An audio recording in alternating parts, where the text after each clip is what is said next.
Good evening, everyone. We will call this regular meeting of the Washoe County School District Board of Trustees to order, and we will begin with our roll call. But before we do, let's just have a hand for those from our Indian partners, the Colony, the Paiute tribe, Nevada Urban Indians, all that were part right here at Jesse Hall Elementary School. Let's give them a hand for that program, for the food, for the entertainment. Mrs. McCauley for her work in the school district. Thank you so much. We don't usually eat at the table during board meetings, but I will be snacking on my Indian taco throughout, so I will just apologize in advance as we do that. Yes, Trustee Mayor. You know, I think we ought to come here every meeting and take part of the culture, the dancing and everything, and the food is part of the culture. And the food is a part of the culture. That's something for us to consider. Thank you, Trustee Mayor. It was wonderful, and I needed it. It was fantastic. It was fantastic. So we were going, again, just wanted to make sure that we, again, thank you for such a warm meet and greet, such a warm exposure, opportunity to experience the culture. We will go on now, Mr. Clerk, to our roll call. Thank you, Madam President. And before we start, I was looking at the Paiute dictionary, and the word for here is tunaka. Tunaka? Tunaka. So when I call your names, trustees, perhaps you can say Tunaka. Tunaka. Trustee Feemster. Tanaka. Trustee Frankel. Tanaka. Trustee Simon Holland. Tanaka. I'm Tanaka. Trustee Mayor. Tanaka. Trustee Raymond. Tanaka. Trustee Taylor. Tunaka. We have a quorum. Fantastic. Thank you very much. And now for our Pledge of Allegiance, we're going to ask, we're going to ask this gentleman that did that fantastic dance for us, if you will lead us in the pledge. It was fantastic. Thank you so much. So let's stand with our flag right there. Would you mind just leading us? We'll jump in with you. You did such a tremendous job. Pledge allegiance to the flag of the United States of America and to the republic for which it stands, one nation, under God, indivisible, with liberty and justice for all. Thank you so much.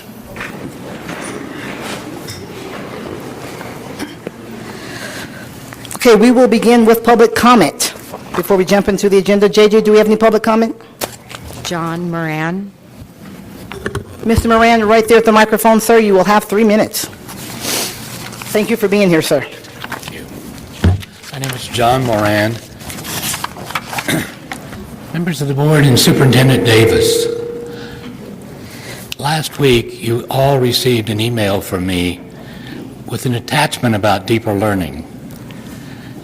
And I expressed my desire specifically to help build sustainability for project-based learning within the district. First, I want to congratulate you. Over the last 5 years, you have made a $25 million investment in your staffs and schools in project-based learning. You have provided professional development for over 200 teachers and 9 schools within the district. And students at those schools have been learning in deeper ways and demonstrating that in many different ways. If you have any doubts, I would like to make sure that you attend the Project-Based Learning Showcase on May 1st. It is from 4:30 to 7 p.m. On the Dandini campus. I'm passionate about our students learning through, I can't say it, but project-based learning, and I'm going to abbreviate it PBL, so I might be able to get that out. I've really seen students demonstrate their learning. I've seen teachers go from the sage on the stage to really having facilitation of learning. But please don't mistake my passion for any kind of evidence. There are over 900 studies that have verified the use of project-based learning. I'd like to read from just one meta-analysis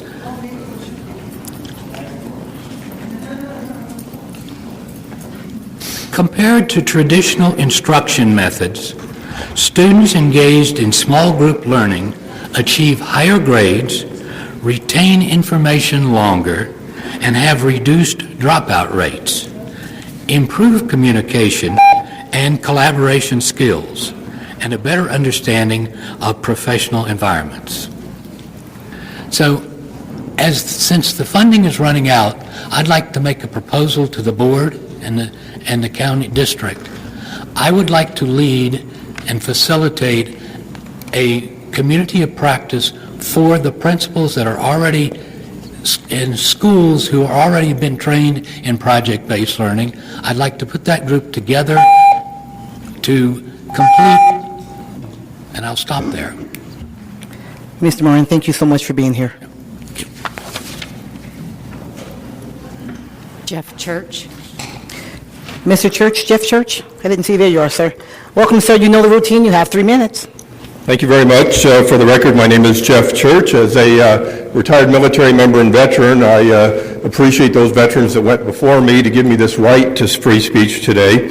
And I want to talk to you today about Washoe County School District fiscal affairs, some select salary pay raises, and of course the buyout. I do have a handout for you that's being distributed. So what was the public told about Washoe County School District's financial stability? Quote, "The district has maintained its favorable ratings with Moody's Investor Services and Standard & Poor's."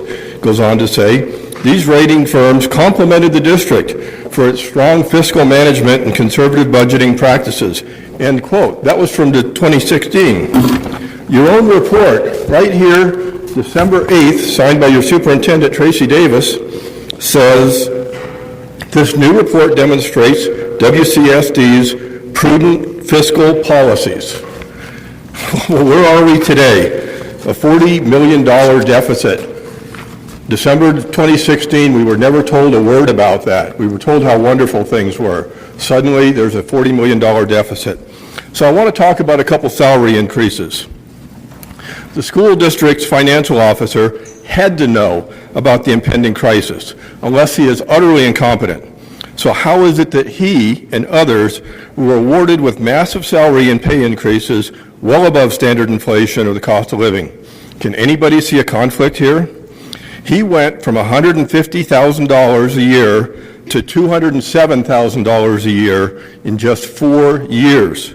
Now, I'm no CFO, I'm no math whiz, maybe somebody can help me out, but I think that's about a 40% pay raise over 4 years. That's outrageous. As Rome burned, he fiddled. The Washoe County counterpart, not school district, Washoe County counterpart made far less. He made $150,000 last year. So Thomas Szynski, your CFO, in 2016, pay and benefits, $207,000, $896.01. In 2012, $150,000.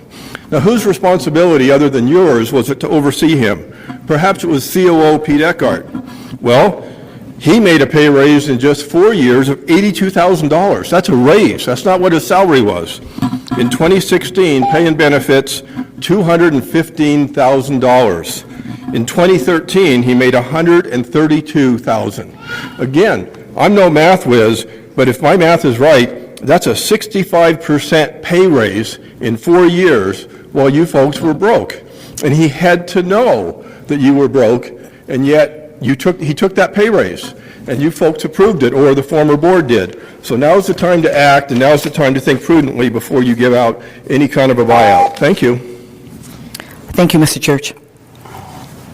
Priya Alawat. I'm sorry, ma'am. Your name again?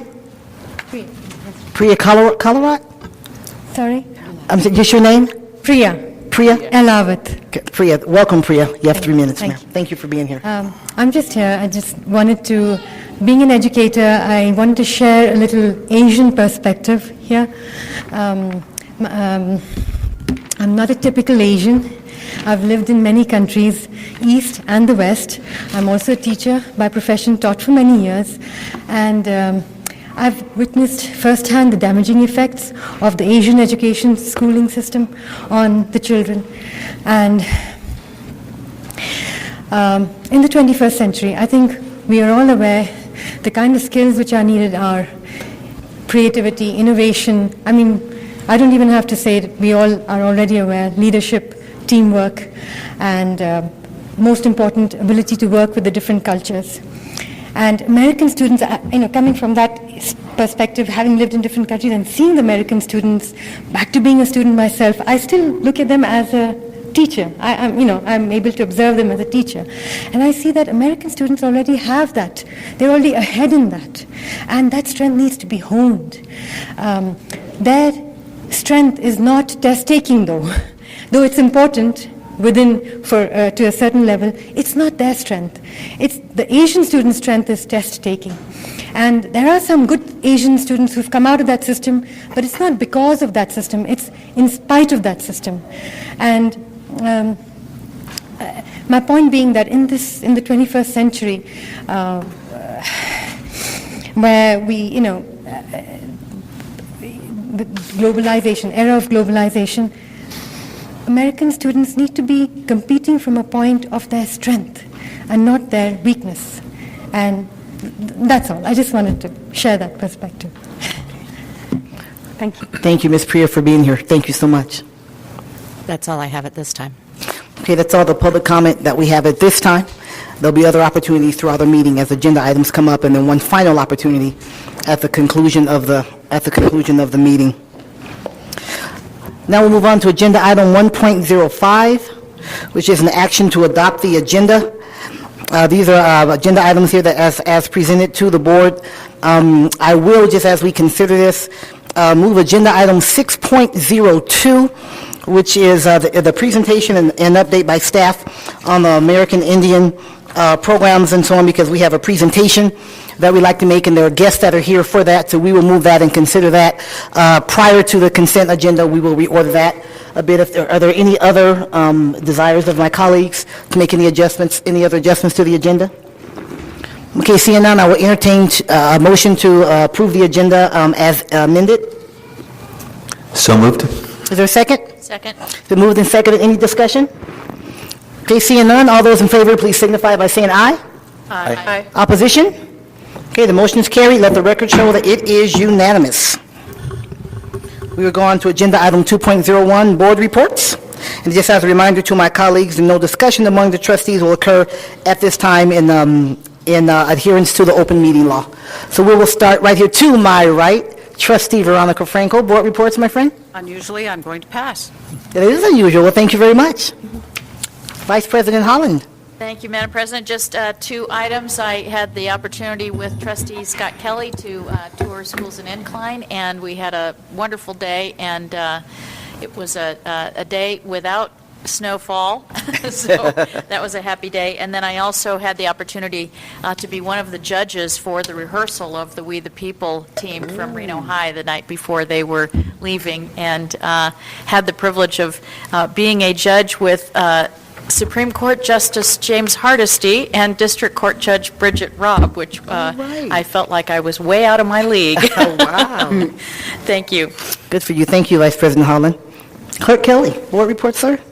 Yes, in addition to the tour with Trustee Simon Holland, which was great, I had the privilege of going to Double Diamond Elementary School, and Washoe County School District recognized April as the month of the military child, basically in recognition of students whose parents are in the military or have deployed.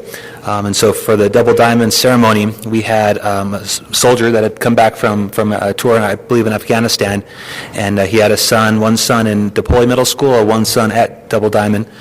So I got to read a proclamation to each of them and award that to them, and several staff members were there to give them some awards as well, and just to recognize the sacrifice that they make and other families make when they have family members that serve. So I thought that was pretty special. Very cool. It's very special. Thank you, Clerk Kelly. Trustee Raymond. I'm going to pass today. Thank you. Thank you, Trustee Raymond. Trustee Mayer, board report, sir. Yes, I do. I went to two JROTC inspections. North Valleys, which is the only Air Force junior ROTC, and being a Air Force veteran, I loved it. One of the things that they do is when a freshman comes into their program, they are given the task to make an airplane model. And they hang from the ceilings, and if you haven't been in that room, you ought to go and look at it. And during the question and answer period, I asked one of the cadets which of the planes that he had made, and he says, oh, it's that tinfoil one up there. And it was a tinfoil space station with another rocket coming in. And it just, those kids are super kids, and just nice kids. And then I went to Sparks High, the Iron Horse Battalion, and it was just unbelievable. And they have a student that is wheelchair bound, and you would think that with marching and PET and all that kind of stuff, that he wouldn't be in an ROTC program, but he is. And in fact, he was the head of the parade in the Veterans Day parade this year, the Grand Marshal. And he just is doing a super job at that. And I'll tell you, what an inspiration for other kids. Here's a kid that does everything and does it to the top of his ability. And he was so proud to me. He said, I saw him in the hall. I didn't see him in the inspection, but I saw him in the hall. And he wrote 100% on there, on his little pad. And I said, 100%. And he said, graduation rate. And so he's as proud as if he were a senior. But then I got to go through several classes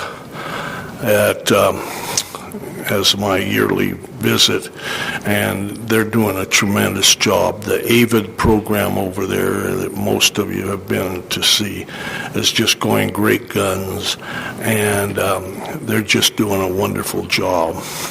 And then I also went to the Student Advisory Board this week, and we didn't have such a thing as that when I got on the board, but we instituted, Scott Kelly was there at that time, and we instituted that. And that's a victory for us. It's a victory for the kids. It's a victory for the community. Those kids are 100% great. I mean, they're a big value to this community, and whatever community they go and reside in, we'll be happy to get them. It was fantastic, and some of the things that they were discussing were amazing, and it was just really great. So it was an inspirational week, so to speak. Thank you, Trustee Mayor. Dr. Feemster. Good evening. I'd also like to add to what Trustee Mayor mentioned about going to the ROTC. It's not. Yes, junior ROTC. But is it? Inspection. Inspection, yeah. The inspection at North Valleys. It was absolutely wonderful. And I got to tell you, Mr. Mayor makes it so much more fun. He just makes it so much more fun. He relates to the students. He relates to the leaders of their program, and he's just so into it. He really is into it. And I got to tell you, the kids truly appreciated the questions that he had for them, because he tries to bring out the best in them. He wants them to talk about their own work, and I think that's so important because they're excited about what they've completed. Even the little aluminum the airplane of some sort. But that student was very proud of his work, and he was able to discuss it, discuss the pros and cons of what he was working on and how it's going to relate to his future. So I really appreciated going out to North Valleys, and the school itself. They were very welcoming and just accommodating, and parents were there, people were there from other, I guess the inspectors come from other cities, am I correct? Yeah, right. Yes, and they were also complimentary of what North Valley is doing. So we're very proud of North Valley School and their ROTC program, just phenomenal. I also had the opportunity to go for a ride-along with Mike Doring. I don't know if Mike Doring is here, but Mike and I went to visit some of the ancillary or more career area schools, such as Innovations and the Jan Evans program. Is it called Jan Evans teaching program? Is the teaching program called Janet?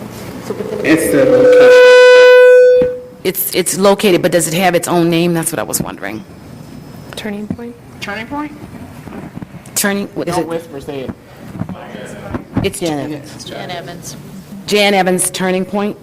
Okay. I truly appreciated what they're doing at Innovations is absolutely wonderful. Truly appreciated it. And there's a program called Putting It All Together, or is it Putting It All Together? Big picture learning? Big picture learning. Well, in my mind, it was putting it all together. Put it all together. That's why I have putting it all together. And to see students writing their own music and then having their own friends or classmates back them up with the sound and the sound system and giving them advice. It's truly a team effort out there. There are so many students who are just into this. I was so into it. And I know their super boss was coming to visit them last week, Monday, Tuesday, and Wednesday. And I got to tell you, whoever came to visit them, I would imagine that they would be ready to steal the two ladies who are responsible for what's going on there, and that would be Dallas McCord, I think, and Taylor. At Innovations. Big picture. I'm sorry, Dallas and Taylor. Yeah. Okay. No. Dallas is at another one. Dallas is at Turning Point. Taylor is at Innovations. Taylor is at Innovations. What she's doing, she and her assistant superintendent, they are just doing a wonderful. You don't want to leave the program because it's all about kids. And it's almost as if they're asking the students for permission to move forward. And when you have adults giving students that leadership role, I got to tell you, it just goes right through you, because these students are absolutely phenomenal. They know what they're doing, they know what their goals are, they know where they're headed, and they are so into what they're doing, and that's when you know the teaching learning process is working. I truly enjoyed going there, and I also went to Jan Evans. I had an opportunity to ask questions of students. Just reflecting on it, I don't think I asked them if I could ask questions, but I just had to ask questions because everything was just it was such a team effort at Jan Evans, such a team effort. And we started talking about some things, and the only thing I'd like to share is that almost all of the students spoke about bullying, and I think that's something we still it's a continuous process. I enjoyed listening to the students talk about what goes on and what bullying truly is, because bullying to President Taylor may be something different for Trustee Feemster.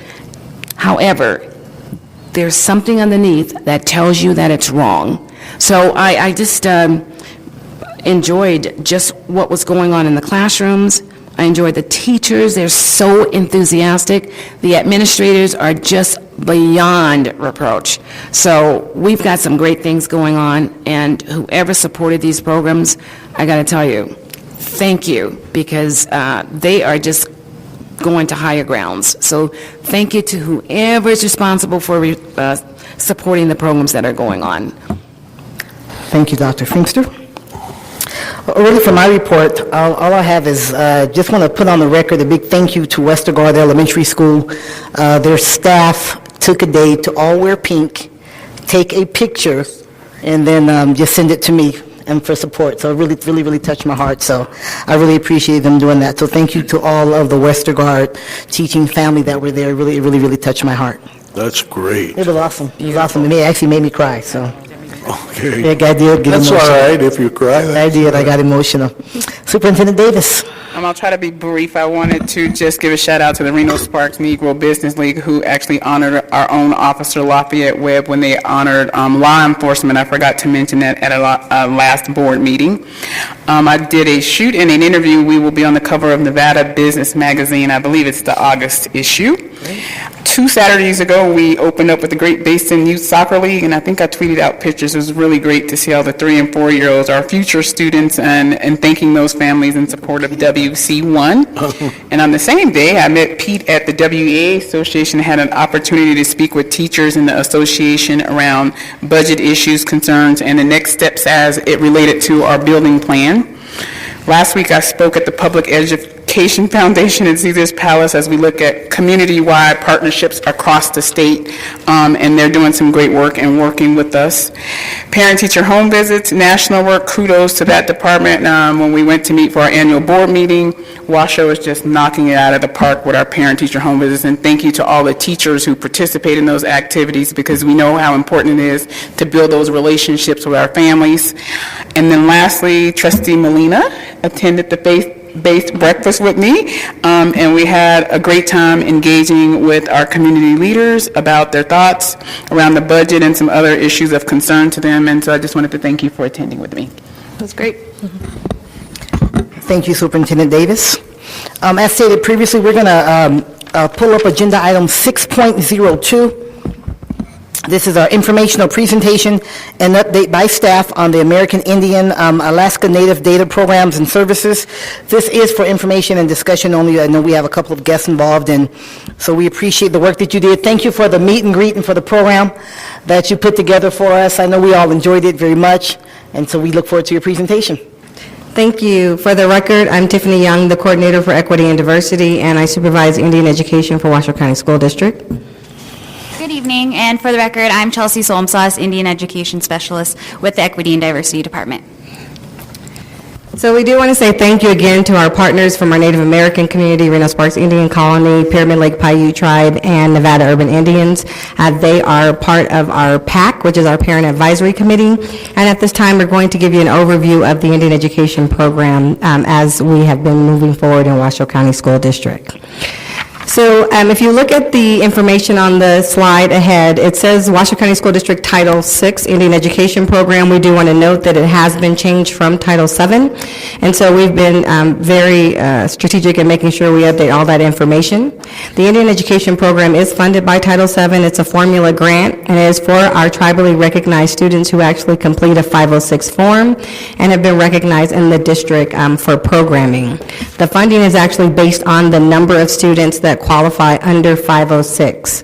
So our work every school year is to reach out to our families and our community to ensure that the form has in fact been completed, so that when we submit the numbers for our grant on an annual basis, we have an accurate account of students in our district. We are going to talk a little bit about the difference between our tribally recognized self-identified students and the students that have a 506 form. So if you take a look at the information listed there, the personal and family history is included in the tribal enrollment. That's a federally recognized tribe, state recognized, or if the tribe has even been terminated, a member of an organization or Indian group that received a grant under the Indian Education Act of 1988. The programming, again, is determined by the partnership within our Parent Advisory Committee. We meet with our Parent Advisory Committee monthly, and we look at the grants. We're going to be doing that now, the process, the direction of the program, and also include the voice from parent and student surveys that are distributed each year. The tribal partners, as we mentioned before, are federally recognized tribes, are Pyramid Lake Paiute Tribe, the Reno Sparks Indian Colony, and then the Nevada Urban Indians Incorporated is actually a nonprofit organization.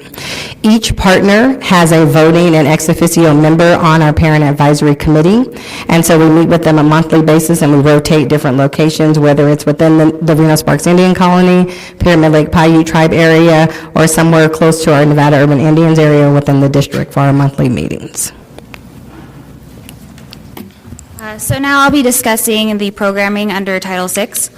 So first is our Paiute language classes, which is held at our 3 high schools. The first is Spanish Springs High School, and that is led by Miss Jeanette Allen, who you heard do the prayer earlier today, and the cooperating teacher, Mr. Abbey, with 4 peer tutors at Spanish Springs. 2 of them you saw doing the prayer as well. North Valleys High School is led by Miss Jenny Burns as our Paiute instructor and cooperating teacher Miss Shaw with 1 peer tutor. And then lastly, Reed High School, who is led by Miss Jenny Burns again and Mr. Bonham as the cooperating teacher, and they have 3 peer tutors. So all these students in our Paiute language classes this year are first and second year students. And as you maybe heard Miss Jeanette Allen say earlier, she has recently come on to as a Paiute instructor for Spanish Springs. And so we were without a Paiute instructor at the beginning of the year. And so what we did to remedy the situation was we recorded another school that had a Paiute instructor, just so we didn't have to lose the program at Spanish Springs. And so we uploaded those recordings onto a public channel, or onto a channel, not public, onto our Paiute language channel, so our students weren't still up to date with the curriculum, and so we didn't have to lose that program at that school. And I'm actually going to jump down to the Paiute Language Bowl, since it's pertaining to Paiute language classes, and you may have gotten a flyer regarding the Paiute Language Bowl. Great. So that's a competition between all the schools regarding our Paiute language that all the schools compete at, and so this year it's going to be held at UNR on May 22nd. I encourage everyone here to attend if they can. It's going to be from 10:30 to 1:30, and that's on a Monday. And so further down, we also do summer school supplemental credit fee payments, so we pay for those credits if needed by our 506 eligible students. With tutoring, we have provided tutoring to students in need. And then also after-school programming buses, and that's for our Natchez Elementary students. What we've participated in this year is the Indian Education Advisory Committee, also the National Indian Education Association, and this year they held a conference this past October here in Reno at the GSR, and so we did a session highlighting our Paiute language classes. And then one thing that's not up there is the American Indian Alaska Native Indian Education Summit that was hosted by the Nevada Department of Education at UNR, and there was also a youth summit portion to it. And so I was on the committee for the youth summit, but we also, for the adult portion, did do a session around cultural competency. Another thing that we do is we pay any AP fees for our 506 eligible students. I talked about the Paiute Language Bowl. We also have Advisement Services. So Title VI does fund 2 student graduation advocates, and we call that our SGAs. And so that is Lonnie Romo and Lucia Segura, who is... She was here, not here anymore. And they are dispersed between all the different high schools and have a variety of students that they serve. And then lastly, our Infinite Campus tab that just went live this year. We're really happy about that. So those are for our 506 students, our tribally recognized students, and it's for every newly enrolled student. They are inputted into a system, and so when we come time to do our grant and we need to get the count, we can just generate it from the Infinite Campus. And this is really great for us because it avoids duplication, which is huge, that we've had some troubles in the past. Our next slide talks about the data, and that's the Title VI eligible students for the Indian Education Program and the student count. So if you look at the information provided, starting in '07 all the way through the 16-17 school year, there has been drastic shifts and changes in the numbers, and that's due to various reasons. We have students that have moved in and out of the district. There's also students that have graduated, and there are just different lifestyle shifts and changes that happen across populations. So our count moving into the 16-17 school year will be 910 students that we have represented for our 506 eligible Native American students. If you look at the list there, it includes over 90 tribes from across the United States. So we're not just talking about the state of Nevada. So when our students come here, if they are tribally recognized, we encourage the form to be filled out so that we can include the count in the number. But when we're talking about Washoe County School District, we are looking at Nevada and the Great Basin tribes. The other large non-Nevada Great Basin representation include Cherokee, Navajo, Chippewa, and Sioux. And so we want to make sure that we are looking at the broader understanding, not localizing our thoughts just to the state of Nevada, but the tribal recognition across the entire United States. The next piece is the conversation around self-identified. Each year we have to kind of jump into this discussion. So as I enroll my child into the school district, I can self-identify and choose a category. Just because I self-identified and chose that category does not mean that I am 506 eligible. So we have students that are listed within our our Native American population that say coded I in the system, but not all of the students in the system are 506. So the 910 number are the 506 eligible students, but there is a larger number represented in the coded I category. So I just want to make sure that we understand the difference. And the remainder of the self-identified fall under a large category: Hispanic, Latino, White, Black, Asian, Pacific Islander, Native Hawaiian, and multiracial. The great thing about the Infinite Campus tab now that we have is if we have students that fall within any of those other categories who are 506 eligible, now they will get the notice in their registration to complete the form. Prior to this year, that was not possible. We had to kind of just go out, do some research, some outreach, and ask people to complete the form. So it asks the question, are you part of a tribe? The system will automatically generate the form, and they can complete it. Again, the conversation around the self-identified, the data provided by the Washoe County School District. If you see, the information is based on how students and parents and guardians check the boxes. We have no control over that. The question asks, are you Hispanic? No. What is your race? American Indian, Alaska Native only. Students who select yes for Hispanic are included in the Hispanic category. Students who select more than one race are included in multiracial, obviously. Students who select a single race are included in that racial category. So it depends on what families select in the registration process. If we are then missing students, it's work to kind of outreach and educate our families about how our system tracks the families that register within Infinite Campus. Next is the conversation again around the self-identified students in Washoe County School District. As you can see, from '07 to 2016, last year, so we had 944, or this year, 944 self-identified. Again, self-identified. 910 are 506 eligible. Two different numbers. We also have some data around our test scores and information around school level, number of American Indian Alaska Native students, percentage of American Indian Alaska Native students, percent of American Indian Alaska Native students qualifying for free and reduced lunch. If you look at the elementary level, middle school, and high school, we have a large number in elementary. That number kind of drops in middle school, high school, and K-12. The conversation that we're having is where are students moving and shifting, having some honest conversation around dropout, whether or not our systems and our schools and our processes are culturally responsive to the needs of our Native American students, and also is there genuine intent in building relationship around our communities to ensure that our education system is welcoming and inclusive for all of our students. So we need to look at just shifts in data and patterns and practices. The next slide gives you some data around self-identified students, and what we've done is, and I want to first stop for a second and just give kudos to Ben Hayes and the Accountability Department, because they do all this. I just put the words in there and they make it all pretty, but they have done a wonderful job to help us capture information across our communities. So the blue stars will show you the significant schools that are zoned for the Reno Sparks Indian Colony, and then the gold stars will show you schools that are zoned for Pyramid Lake Paiute Tribe, and the schools that have the highest numbers and populations across the groups. So when we're looking at programming and activity and resources, we want to definitely look at what schools have numbers of students represented. There aren't many schools that do not have students of Native American and Alaska Native percentages. So we need to understand that it is not localized to one portion of the community. We have students all over our entire district.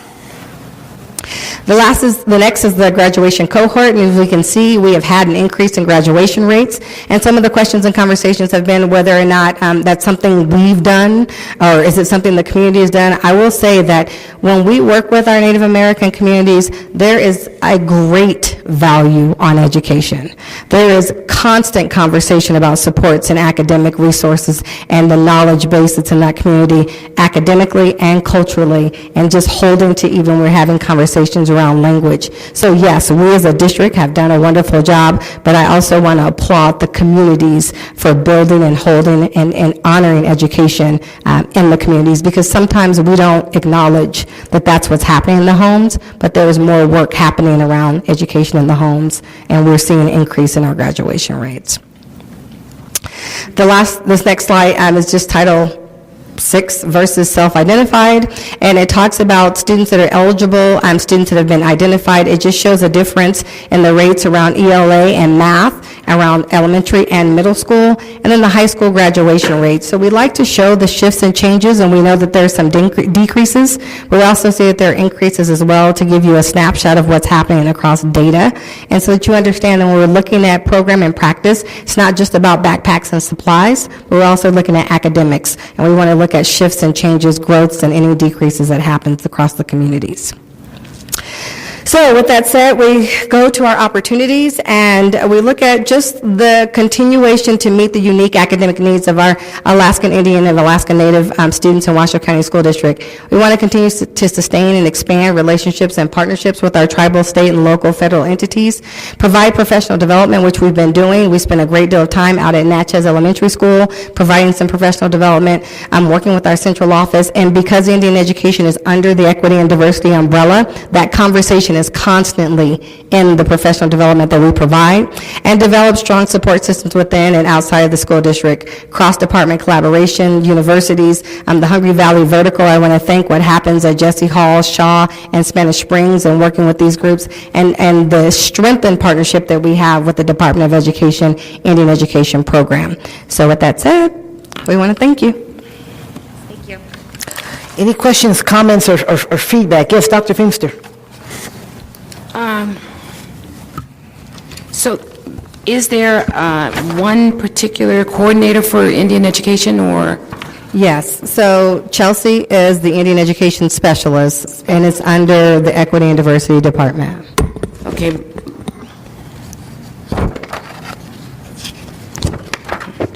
Other questions, comments? Do you have someone working specifically with, and the reason why I'm going deep with this is because Native Americans and African American, those two populations have more problems. I think their graduation rates are probably, should be a concern for all of us.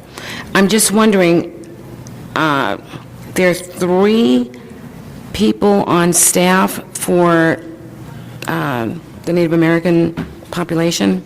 To answer your question, Trustee Feimster, I have 6 student graduation advocates under the Equity and Diversity Department that work specifically with Native American, African American, and Pacific Islander students in the schools. And we have 2 of those that are dedicated to Indian education. So they are meeting one-to-one with students as wraparound services, as backup and additional support to counseling. Okay, so let me just ask, how many are college graduated or working on a master's program or something like that? How many are at that level? How many of my staff? Yeah, All of my student graduation advocates are college students. they are current college They are students. current college students. Okay. Did we,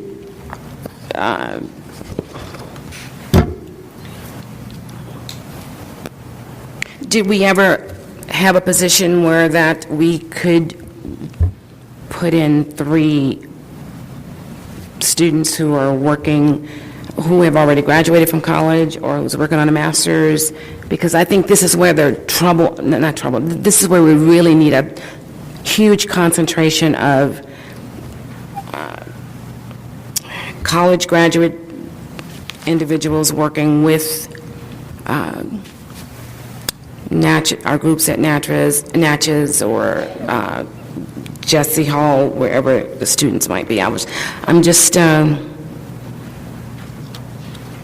If I may, Trustee Feenster, I will say that Chelsea has a master's degree in equity and diversity, and she is the Indian education specialist.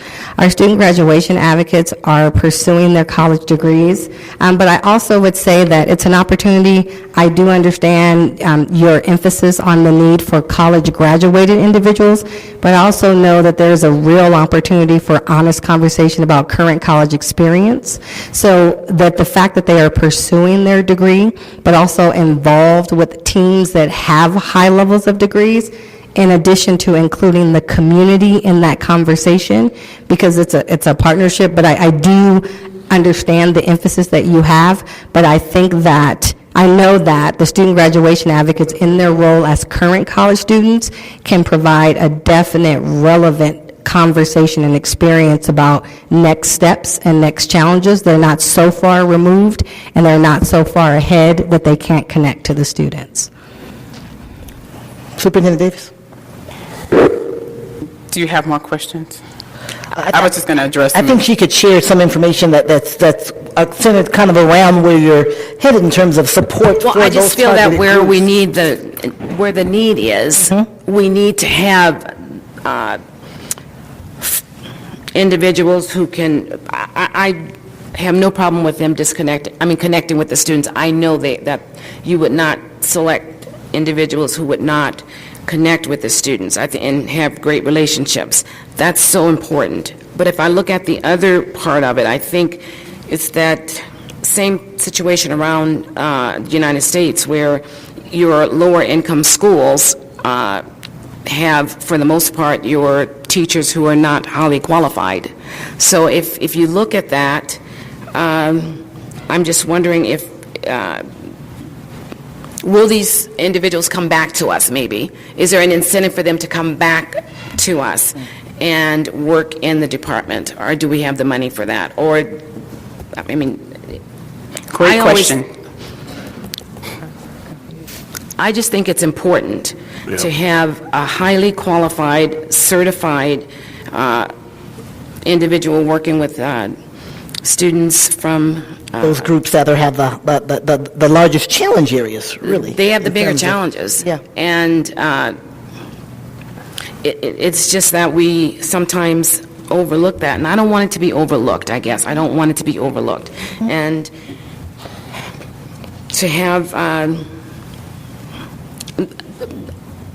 in my mind, I'm thinking that what these individual students will do is work with our students, our Native American students, and as soon as they graduate, they're gone. I'm looking for something that can be sustained so that the students have a connection, have a relationship, and not only the students, but their families, because I think that's so important.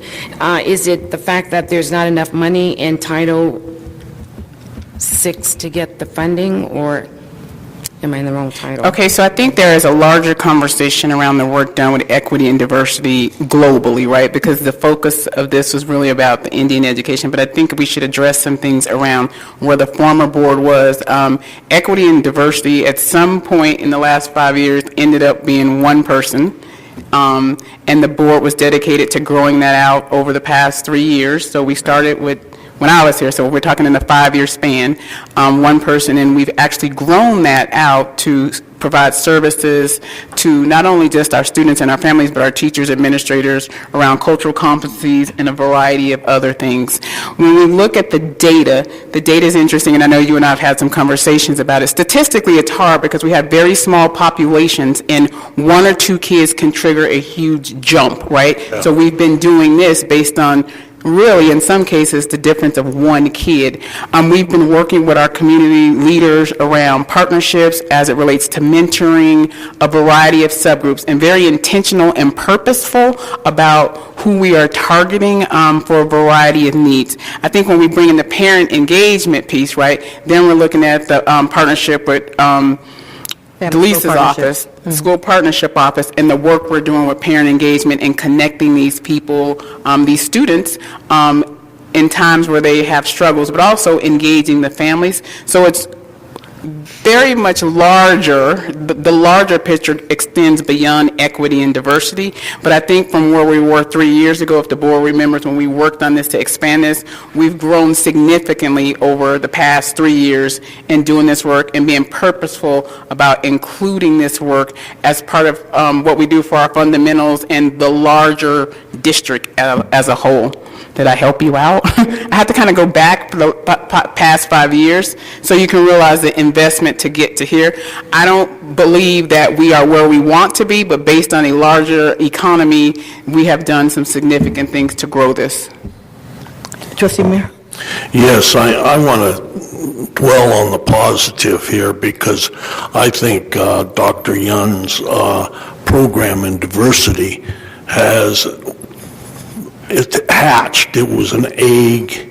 She was the only one there. She had to do everything except, I even think she dictated the letters and sent them out. But it has grown so much. And you look at the test scores at Natchez, some of those kids are scoring perfect scores on the test. And what we did here tonight is one of those steps that we did at Natchez and everything. And so I think that we are recognizing that there's work to be done, but that we're going to do it. And I think that's what it's all about. And these parents, I mean, they're wonderful. And I think they want the best for their kids, and they're helping with this graduation rate, and I think we're going to see nothing but improvement. So that's my, more people? Yeah, we need more people. But with what Tiffany has done in all diversity, all of it has been tremendous. It shows so much hard work in what she's done, and I think it's tremendous. I will say, and I know Superintendent Davis wants to chime in, is I think as we look at our numbers and where it is that we want to be, Dr. Feimster, I think it's clear that we still have some areas that we have a lot of work to do. And I think it's really important for us as a board and as a district to recognize there are some areas where we still have some work to do. And I think that's really, really important. At the same time, I think as we look at the strides that have been made in the how long have we been on this thing, Veronica? 2.5 years now. Just the progress that has been made. So I'm excited about the progress that has been made. But I think it is important that we don't want to stop here. We want it to continue to move. I think there's been a tremendous amount of growth. I'm very excited about a 66% graduation rate. Is not going to set the world on fire, but it is when you look at it with 52% last year. And so the progress, I think we have to look at the trends. And there are other areas where we still need to trend in the right direction and continue the work. So I really want to applaud the work of our Equity and Diversity Department, because we are moving in the right direction.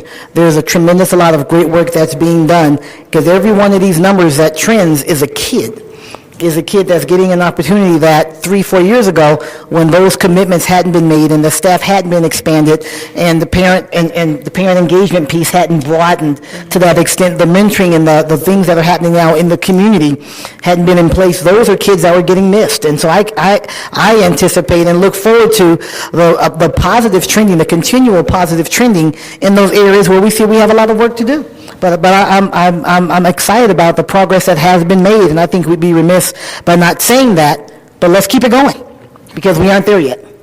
Oh, and that's, Definitely I not there. agree. I was just hoping that maybe we could sustain the program by, actually enhance the program by doing something to embrace the college students who are working with our students now and give them some incentive to keep on working with them. That's what I was looking at. And I know sometimes it's hard for people to stay in one place. They may want to move somewhere else. But if we could just keep them, it makes a difference when you know the people. Yep, there's a connection. Oh, I was just going to say, I think we do a great job at looking at every child by name and face to graduation. We actually look at the needs of kids using multi-tiered systems of support and then reaching out to find mentors or looking at the actual need for what they need. But we would be remiss if I did not thank our lunch ladies. Thank you very much for serving the Indian tacos and last year the coyote soup that you introduced me to. And then I want to say, San, can you stand up and wave? Because we've increased our partnerships like never before. I think we can say today it didn't look like it looked 3 years ago, and working with various communities, trying to bring them in and talk about the needs, how do we support them. So I just want to say thank you, because I've been working with them, with the chiefs, to find some measurable, tangible goals that we can agree to together based on what they see versus what the districts see, including this partnership as we grow together as a community. So I wanted to acknowledge that work of you ladies. Thank you. So there's a recommendation is find a way to keep them.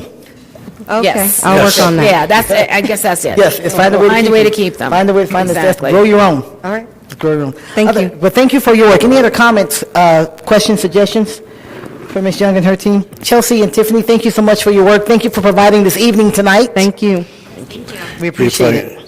If I may, Madam Yes, please. President, Yep. point of personal privilege. Absolutely, Trustee Mayor. If we could ask for a moment of silent prayer for Irene Perring's mother, just passed away recently in England, and if we could have a moment of silence, I'd like to do that. It'd be great to do that just before we jump into consent. That's perfect. So let's do that. Let's please do that.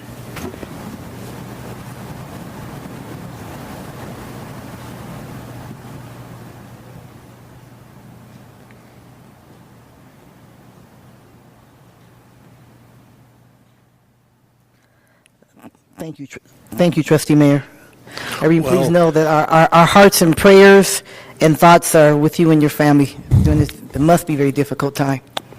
I didn't know her personally, but for raising a daughter such as Irene, she deserves an extra star in her crown. Absolutely. Absolutely. Thank you for that. We're going to move on to our consent agenda. Consent agenda, this is agenda item 3.01. We have three consent agenda items before us, 3.02, 3.03, 3.04. I'm asking that 3.02 be pulled for just individual consideration. But if there, and I'll entertain any other desires from my colleagues and pertaining to agenda items consent agenda items 3.03 or 3.04. Move approval. Clerk Kelly? Sorry. It's hard, I'm going this way. Clerk Kelly? Move to appoint 3.03 and 3.04. Okay, we have a motion to approve 3.03 and 3.04, Second. and it has been seconded by Vice President Holland. Any discussion on those two agenda items? Okay, seeing none, we have a motion to approve a consent agenda items 3.03 and 3.04. All those in favor, please signify by saying aye. Aye. Is there any opposition? Okay, motion is carried. Let the record show that it is unanimous. Agenda items 3.03 and 3.04 have been approved. And now we'll go on to agenda item 3.02. I'm not sure who we have here from staff that might be able to speak to this. Oh, here we are. Yes, I see you right there. How did I miss that blue shirt? And then if I'm correct, I think you told me we have some public comment around this as well. Why don't we hear a little bit? I just ask that this be pulled so we can just consider it individually, just so that we can just have a little bit of a conversation just about the process, because we've gotten, many of us on the board, I know I've gotten many emails and phone calls and so on, a lot of conversations, so I thought because of that it would be appropriate to consider it individually. So just take us through that a little bit. Sure. And for the record, give us your name, sir. Yeah, no worries. Trustees, Superintendent, I am Russell Hunter. I am the Share Program Coordinator for Washoe County School District. Real quick, I wanted to give you just a quick update and a highlight as to how the procedure went about. On 3/13, we received a resignation from one of our committee members, and so at that time we posted on 3/14 for that position to be replaced. That position was posted for a 2-week period, and on 3/28 the position was taken down. During this time, we also had the positions posted for all those positions that were coming available as of July 1st. Okay, so there were 5 positions out there posted. Okay. On 3/28, I contacted all 4 of the people that had applied at that point and told them to submit their letters of intent as well as their resumes. 3 of them responded with their letters of intent as well as their resumes. One of them responded and asked for a template for a letter of intent and a resume. I explained that we don't provide that type of information, that they could Google it or find another search engine alternative or something like that. I never received a response from that person. So on 4/18, we scheduled the interviews. The interview committee consisted of 5 people. Those 5 people were myself, Kendra Fox, who is Director of Curriculum Instruction, Deborah Loudon, who is the Coordinator for Counseling, Frank Salvaggio, Executive Director of Student Services, Wanda Washington, Gate Administrator, and who am I missing? That's it, I think, 5 people. Okay, I intentionally did not select anybody from the Share Advisory Committee because I did not want any appearance of bias, that we were selecting anybody that was aligned with what we were, because our committee has already been, it's already been assumed that we have an intention or a direction that we're trying to do. And I didn't want that appearance. So I intentionally went outside of our committee. That was my, okay? So I intentionally picked people from different departments with different ideologies, okay? The interview process went through. We selected, in the process, Reverend Neil Anderson. It was a unanimous vote between the 5. Reverend Anderson, when he spoke to all faiths, which was one of the things that kind of really spoke to the committee, simply because he did reference all faiths, and we know moving forward that even though we are in the process of looking at the curriculum, and we have certain voices that are being heard at this point, we know that when the curriculum rolls out to the public in the form of instruction, that we are going to hear from a lot of other religious organizations. And having somebody that can recognize all the different faiths is very important and can speak to those. So that was actually a really healthy component for us when we looked at the entire makeup of this, okay? But as of the time that we did the interviews on April 18th, there were still no other applications, even for the 2-year position that was posted. So even at that time, these 4 applications that we had received, just to finish out the term ending June 30th, those are still the only 4 that we'd received. Now, all of these had been posted on the district website. They had been advertised through media, so we had done everything as far as compliance with the open meeting laws, etc. The only question I have, so does this fill the unexpired term, so does this fill the term that ends June 30th, or does it fill the term for June, that ends in 2019? David Lasik, Chief of Staff for the record. As noted on the agenda, it would fill not only the remaining term, but also through June 30 of 2019. Okay. Because there were no additional applications for the clergy position, as Russell pointed out. So we then put the position forward to do the whole term. Okay.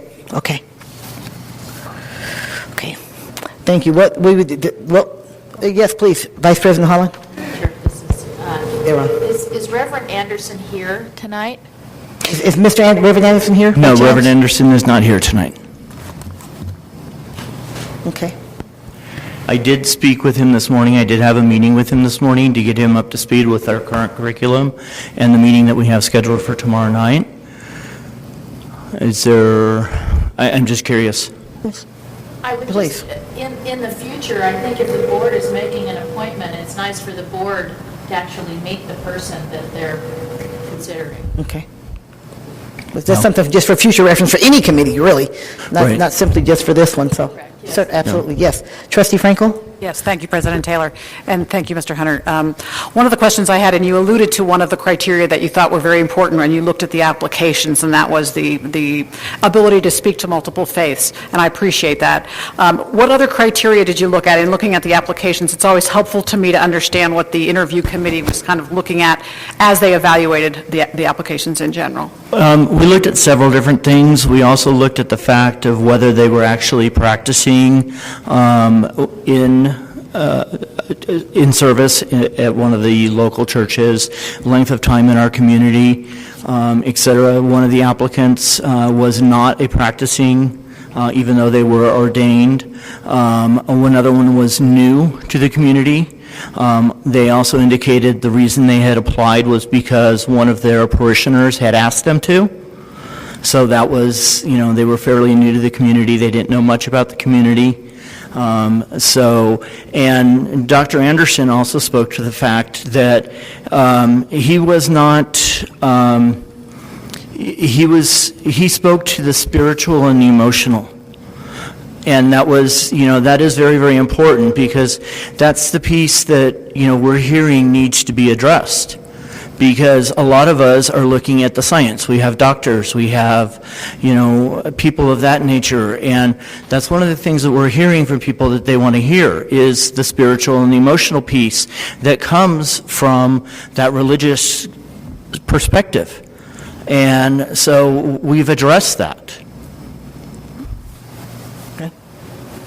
Thank you. Other questions, comments? I know there's some public comment that we do want to hear. And we'll have some more further discussion here at the board table. So, JG, if you would, let's hear that public comment. Andrew Thank you, Mr. Hunter and the committee. Please just stand by. I'm sorry, who'd you call? Andrew Caldwell. Thank you, Mr. Caldwell. You'll have 3 minutes, sir.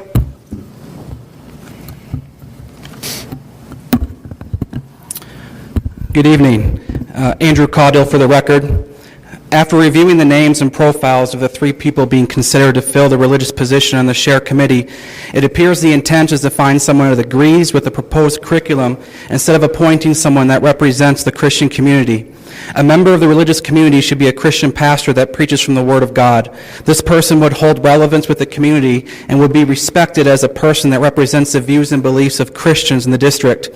By avoiding people that do not agree with this agenda, you tell the people loud and clear, we are stacking the deck against you. The majority don't want this curriculum. This appointment confirms the agendas and move forward regardless of the desire of the people. By putting God's name on it with this appointment, it slanders the true nature of who God is and what God stands for. The people will continue to push back on this agenda, so I urge you to listen and seek out the Christian community with a seat at the table. Only then can you truly say you are trying to involve all sides of the issue. What is more troubling is the mistrust we are seeing in this process. I'm holding an agenda for tomorrow's share meeting, printed from the district website, publicizing the new member of the committee representing the religious people as Reverend Neil Anderson. This is concerning since you have not yet voted on this position. The only conclusion that we can come to is this position has been predetermined behind closed doors in the violation of public meeting law. This is a violation of the trust of the people. I urge this board to reopen the position, inform pastors in the district of the opportunity, and allow these individuals the opportunity to apply and be considered. Engage the Christian community instead of disregarding us as unimportant.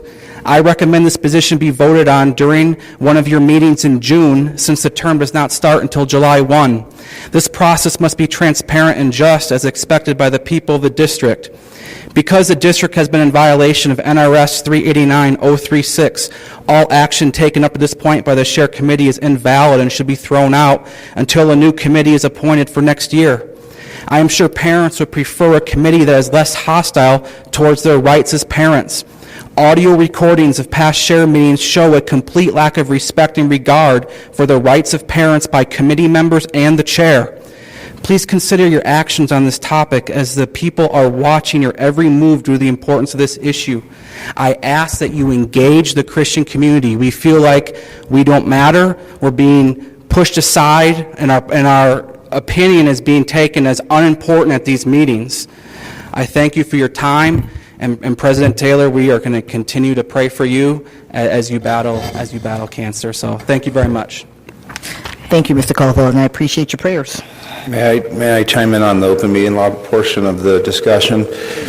So it's not a violation of the open meeting law. It was my understanding that staff was predicting that a vote would be for Mr. Anderson because that was their recommendation. If Mr. Anderson wasn't appointed by the board, the item would have been pulled and no item would have been considered at the next meeting.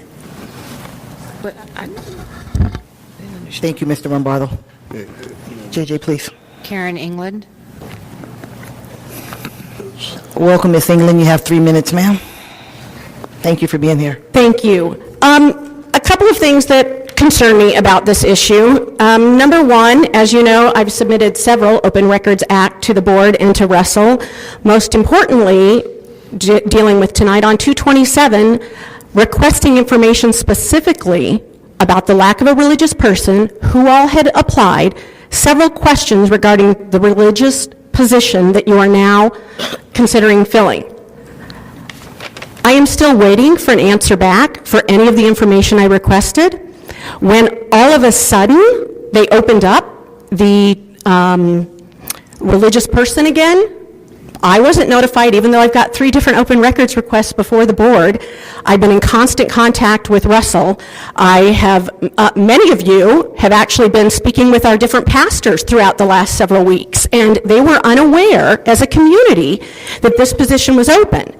They were so unaware, and apparently so was the school district, because your own handout that says applicant sought that you are still seeking has the religious person, that you are looking for someone for the district share committee to fill 2 parent guardian and representatives of counseling, religion, teaching, or student. Your own documents that you've been handing out at school board meetings say that you're still looking for those. I know of a religious leader that submitted something today.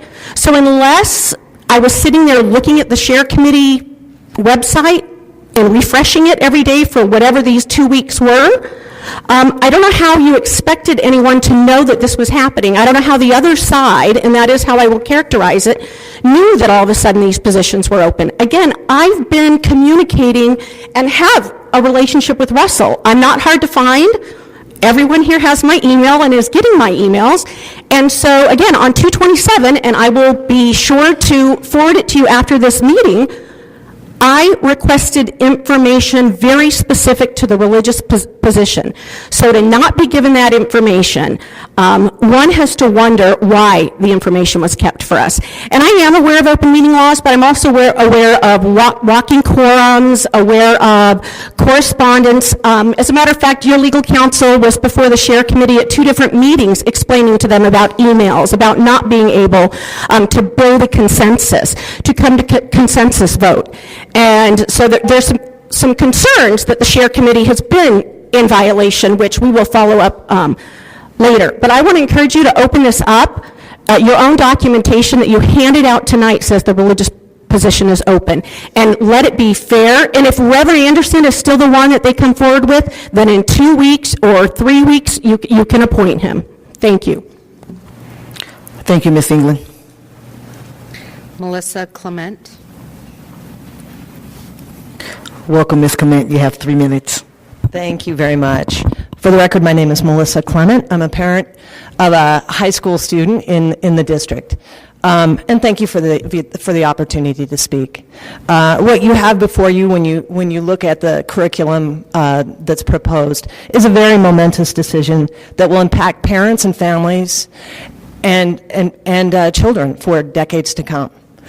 And I would ask that you look at the legislative intent of the specific NRS 389.036 that specifies that you need to have a religious member on that board. And I would say, it was probably done so that there would be a diversity of opinion and so that all religious faiths would be represented.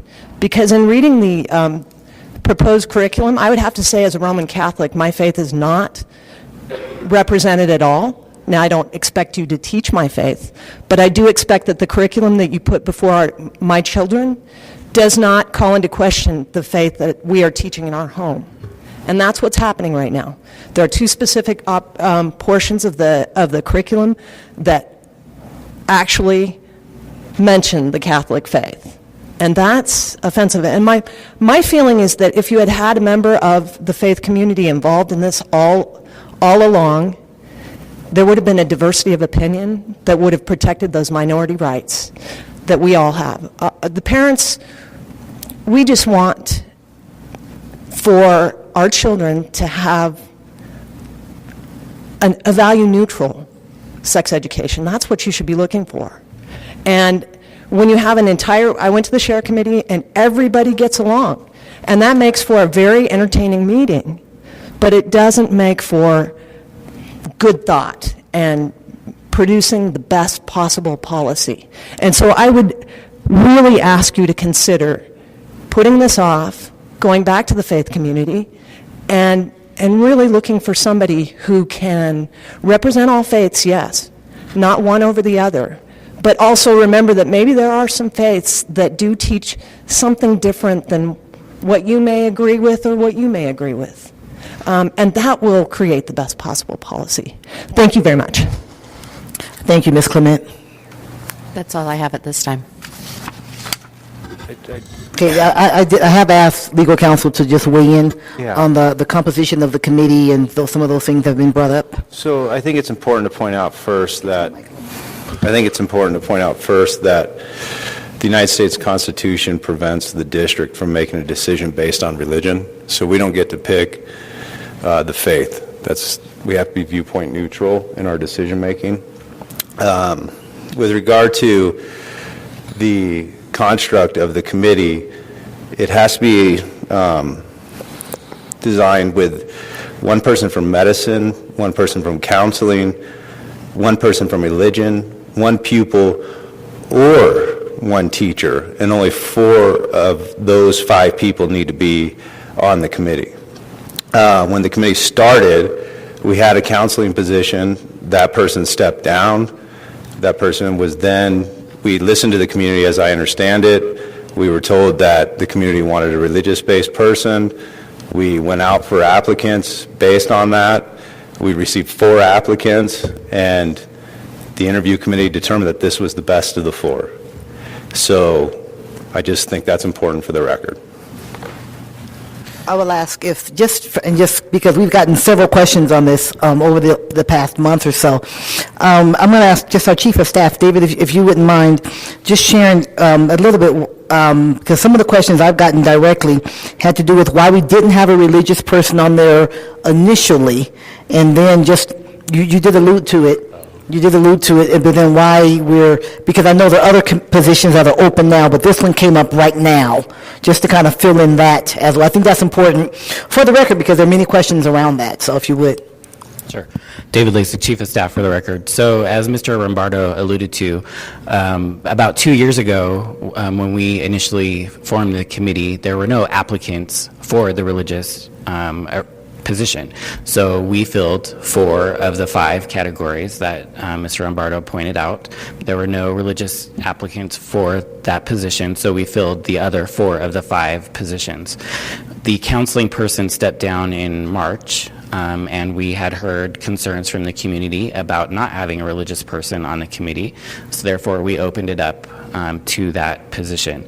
I will say that the position was open for the better part of a month in totality, so 2 weeks for the interim, and then we extended it to go because we realized it needed to go to 2019. So in total, it was open for the better part of a month. We also worked with communications and put out media advisories around that, so it was well advertised. It's in addition to being on our SHARE website. May I add one more thing? I'm sorry, if you don't mind. I think it's also important to point out that that's our standard process.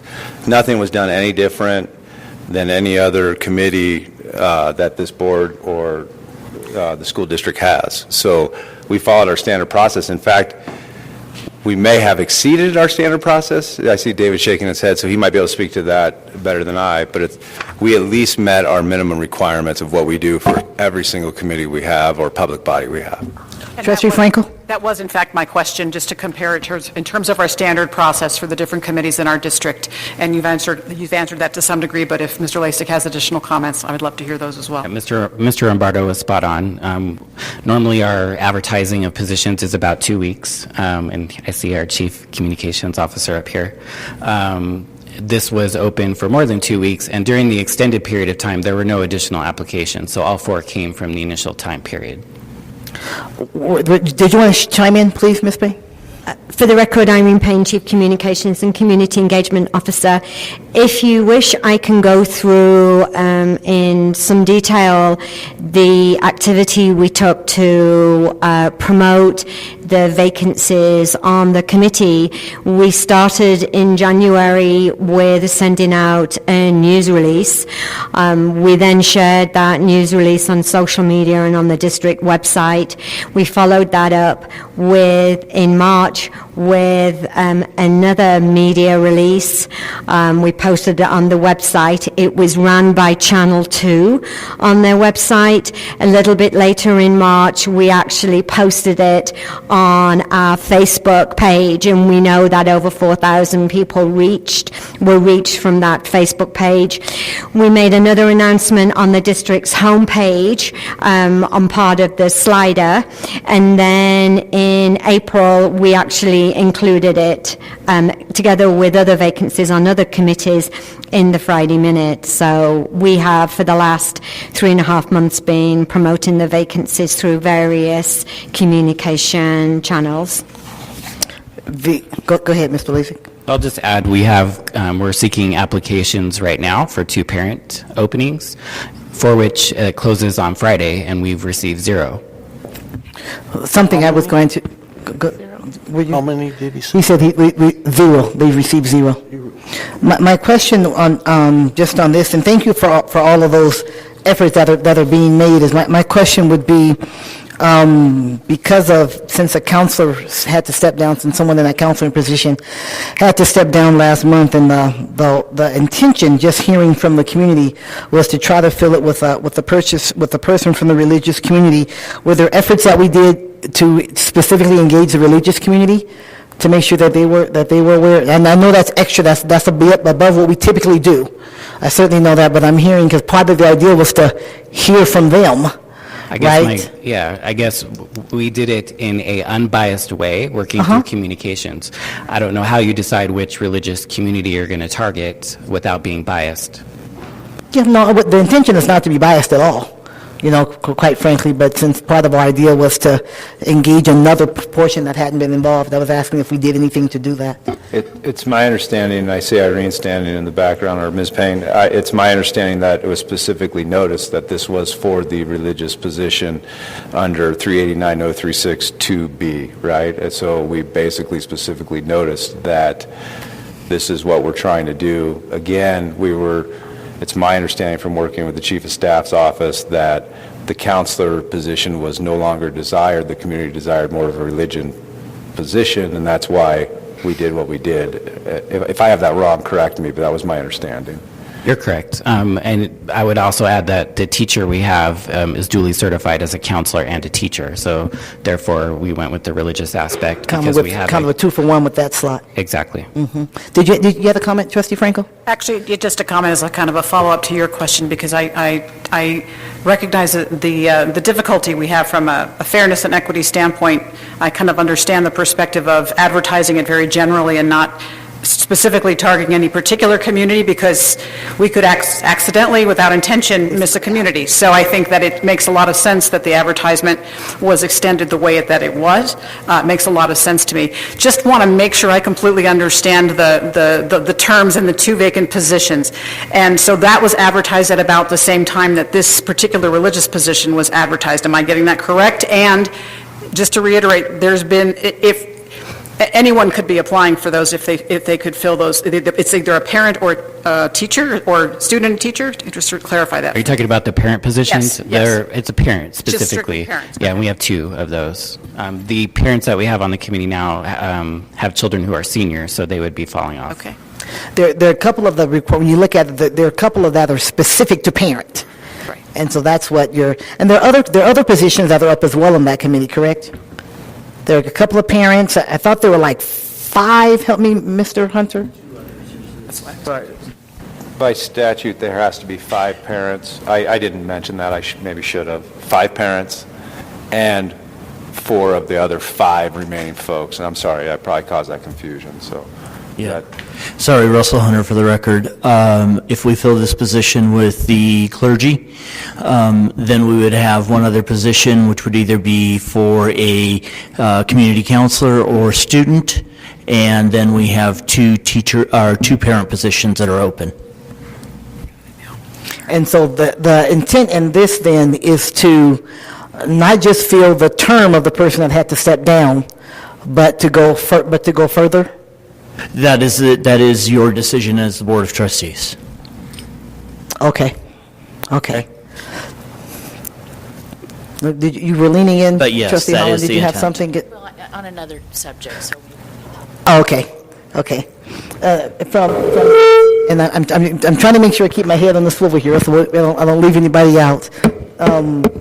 My inclination on this, we've gotten so much interest, so much feedback, so much involvement, is I would like to be in a position where there were those that were interested had an opportunity to apply for it. I don't think anything at all. I think staff did exactly what staff was supposed to do and what we typically do. In opening it up, I want to make it very, very clear that I don't think there's anything underhanded done it and someone sneaking this or that and so on. I understand how the agenda was put out there because it was the assumption. I don't think there was anything other than that that was done. Certainly, we learned from that. I don't think that at all. I think on something that has gotten so much interest and so much involvement from the community, I think it's important that the community is involved and engaged in this, because these are really important decisions as we move forward on this curriculum. That certainly will impact our school district for many years to come. So I would like to, I don't know if that means that we appoint someone to fill the term, and then for the longer term appointment, it's open as the rest of them are, so that that this position is treated like the other openings that are on the committee. But I just think that having the level of interest and engagement for something this important is something this big is really important, and I would like to see us land at a place where we can have that. We can certainly have that and honor those that have applied. To fill that, because there is a vacancy we need to fill, and until the vacancy is filled, nothing goes further, because the committee is not complete. I certainly recognize that, but when we start looking at longer term to fill it to go 2 years into the future, that we be as open as we can without excluding anybody, because you start targeting, you leave somebody out, as we can, and really continue such a high level of community engagement in this. That's where I would like to see us land. Trustee Holland? I will weigh in now. I don't know that my mic is, there we go. Is that working? Not yet. Nope. Keep going. Nope. Keep talking. He'll get you. Gotcha. I did want to speak in support of staff's recommendation, and I picked up a little bit of this in the staff's presentation. I just went online and looked up Unitarian Universalism on Wikipedia, and it said that Unitarian Universalists have a deep regard for intellectual freedom and inclusiveness, and the beliefs of Unitarian Universalists range widely, including Christianity, Hinduism, Judaism, Islam, Buddhism, Taoism, etc. So I think what I heard, one of the things I heard from staff was that this particular applicant was reflective of a faith that embraces all faiths. And I think that speaks well to what we would expect. And should we go forward tonight, I hope that, at least from this one trustee's perspective, the message can be carried. And that's why I like to see those applicants before us to be able to tell them ourselves. But I would like the message carried that if we do go forward to recommend this appointment for whatever term, that everyone comes to this task with an open mind, and that they are not there to represent a predetermined opinion or philosophy going in, but rather they are there to hear from everyone, to be inclusive of everyone's perspective, and to make a recommendation based on the totality of what they have learned in the process and the totality of public input. So I just wanted to share that in fact, this particular applicant represents a tradition that is steeped in inclusiveness and recognition of all the religions and faiths that have been talked about tonight. Thank you, Trustee Holland. Other comment, Trustee Kelly and then Trustee Mayer. You know, I look at this from the process that was used, and, you know, the district, it used a variety of ways to communicate that this position was open, and I think they did their due diligence in using, you know, press release and social media and putting it on the website for 2 weeks. And are there going to be people that would be interested in applying but missed all those? Well, sure. I mean, that's just the nature of communications. You can't reach out to everybody all the time. You do what you have and the resources and the time that you have. So I think that staff did a fine job of getting the word out there. They were non-biased in how they did the position. So I feel that the process was followed, and then the committee voted on somebody unanimously. So, I mean, I also agree that, I mean, I don't know Reverend Neil Anderson. I've heard of him, but I've never met him before. But if the process led to him being unanimously recommended, then I have no problem, you know, appointing him or voting to appoint him to the committee now. So that's just my 2 cents. Thank you, Clerk Kelly. Trustee Mayer? Yes, minor things are on the same line. It's too bad that all the form letters I got and emails I got didn't indicate whether it was a local person or somebody from Texas. Then nobody told me where they lived or anything, so I couldn't really judge fairly what my constituents wanted other than me calling people. And so I got a real feeling from the people that I called. And their feeling is that we should appoint this reverend because he has done nothing wrong. He went through all the steps. He did all the process as it was laid out. If he had something wrong with him, it'd be something else. But he's gone through everything step by step. He was approved unanimously by the board to come to us, and I'm ready to now appoint him for the duration of the short and the long, because I called people that lived in my district, and that's what they felt. That's how they felt. You know, again, I would just say that first of all, let me say this. Reverend Neil Anderson has absolutely done nothing wrong. So I certainly don't want to come across that way at all. And I think that's why I would land more on supporting him to fill the vacant term, and then allowing again, we had so much input, so much feedback, so much desire, so much interest in this, to allow that to be a part of the process. And doesn't mean that Reverend Neil Anderson may not be the one that may go forward when all the recommendations go forward, when we fill all the other, whether there are 2 parents that have to come on, whether there are other groups that need to be added on as well, as Chief Legal Counsel said. But I would feel more comfortable in appointing him, because he has done absolutely nothing wrong, to fill the term for 2017, and then look at all of the appointees as they come forward together for the 2-year term that's for 2019. I think that gives us a chance to kind of do both.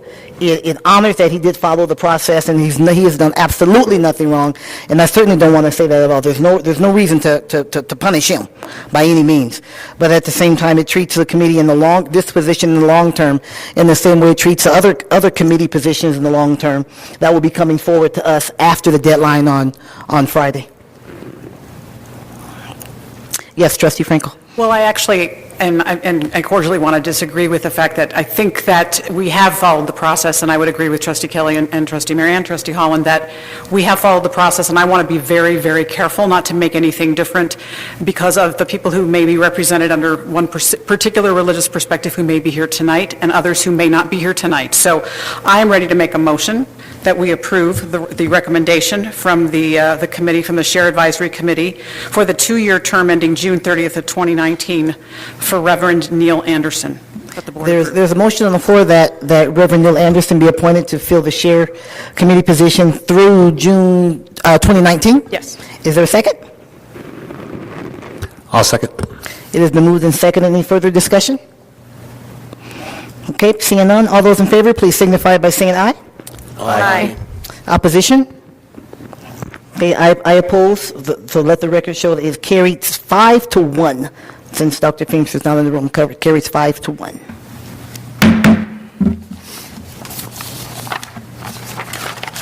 All right, agenda item 4.01. I didn't see, is Miss Anderson here?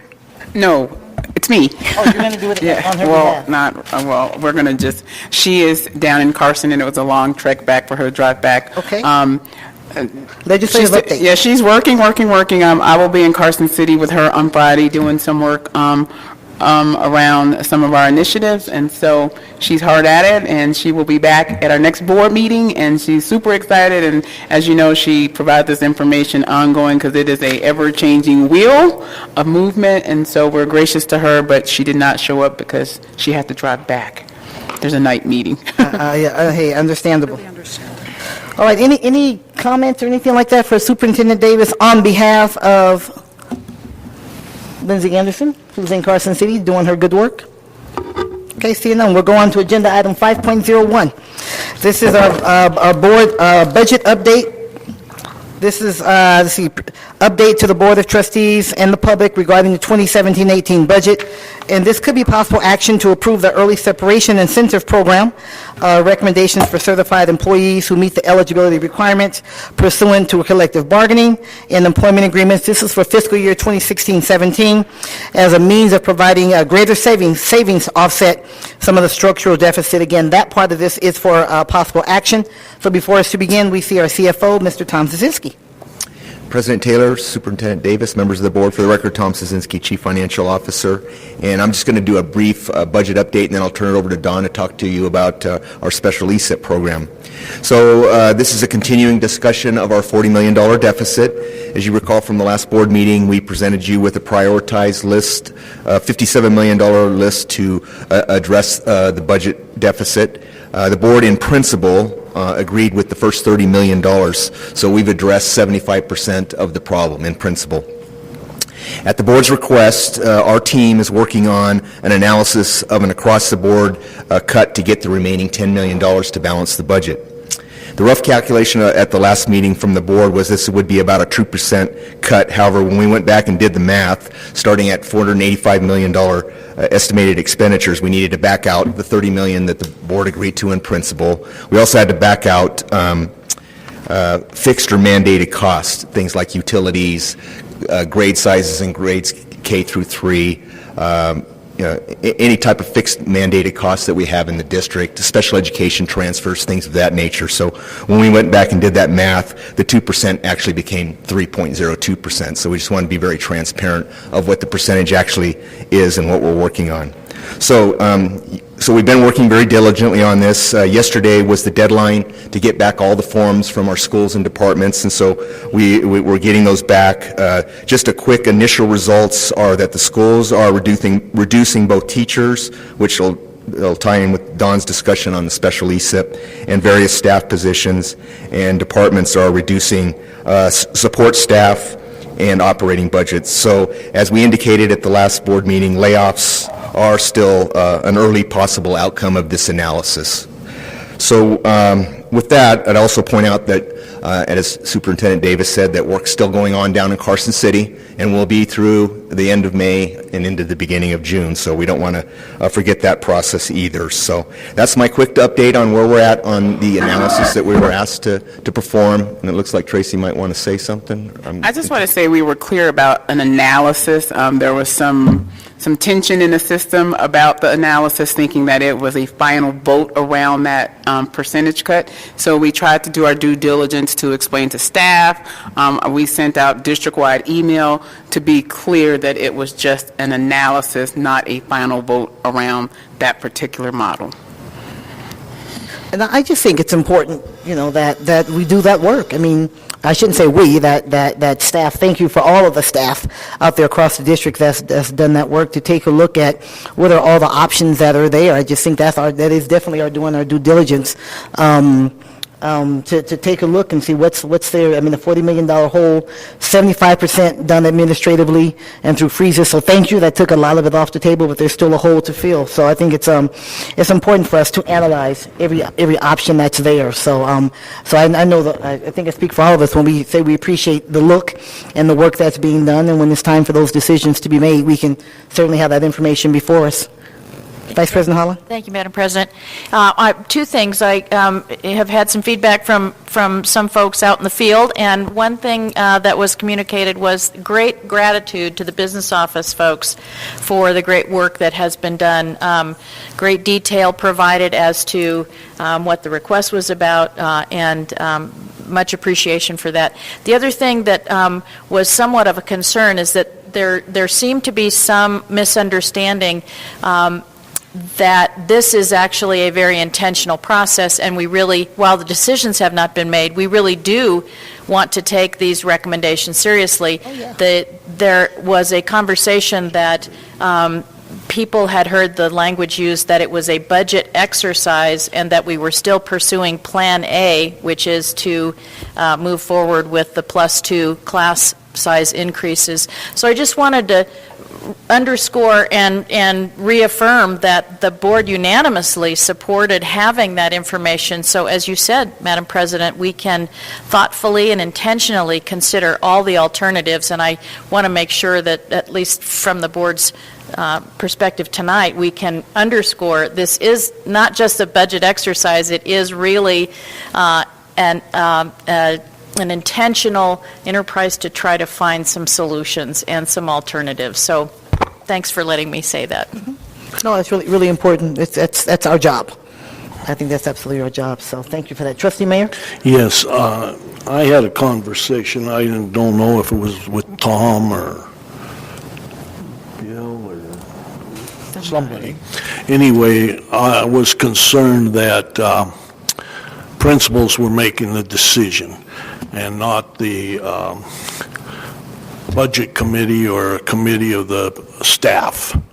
And in fact, I was told that was the truth, that principals were saying that music would be cut, sports would be cut, without any of the input from the staff, that they do it. In fact, you probably all got the same letters that I did with the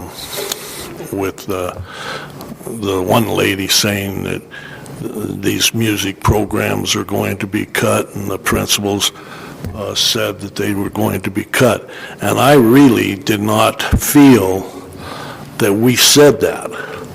I think we said, go back, have a meeting with your staff, even if it's Senate, like some of the high schools have senates, faculty senates, and what have you, and get input from the staff as a whole, and then come back, because music and sports, I don't know that a lot of people go for that, and so I would like these principals to have that as, and it may be a rumor, but we got to check out the rumors too, because we said to go back have a committee look at it and see where you can come up with the percentage cuts at your school.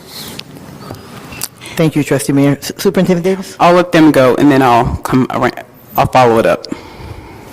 For the record, Kristen McNeil, Deputy Superintendent. So I think some of the confusion is probably around the timeline as well. So our principals were given the direction from the business office as well as at a business meeting as far as to make sure that you had as much opportunity as feasible to get input. But I think the board recognizes the extreme timeline that we are under as far as bringing this information forward and the constraints that our principals and our staffs are under in making sure that we have all of these budget needs fully vetted. So the area superintendents have been working diligently with all of their principals and making sure that their principals, as much as possible, are getting input from their staffs and community. Now, I will say that it is very difficult to schedule a PTA, PTO booster meeting within these time constraints. So the direction has been, do the best that you possibly can to garner that input. Do not do it in isolation, but do the best that you can to garner that input. Thank you, Dr. McNeil. I think the challenge with this budget is larger than just Washoe. This is more of an empowerment site-based model. And as a person who has worked under this model, it takes a long time to lay out a timeline, because not only do you want schools to be involved, you have to go to your school community, because there's some parameters about what that school team looks like, which would include parents.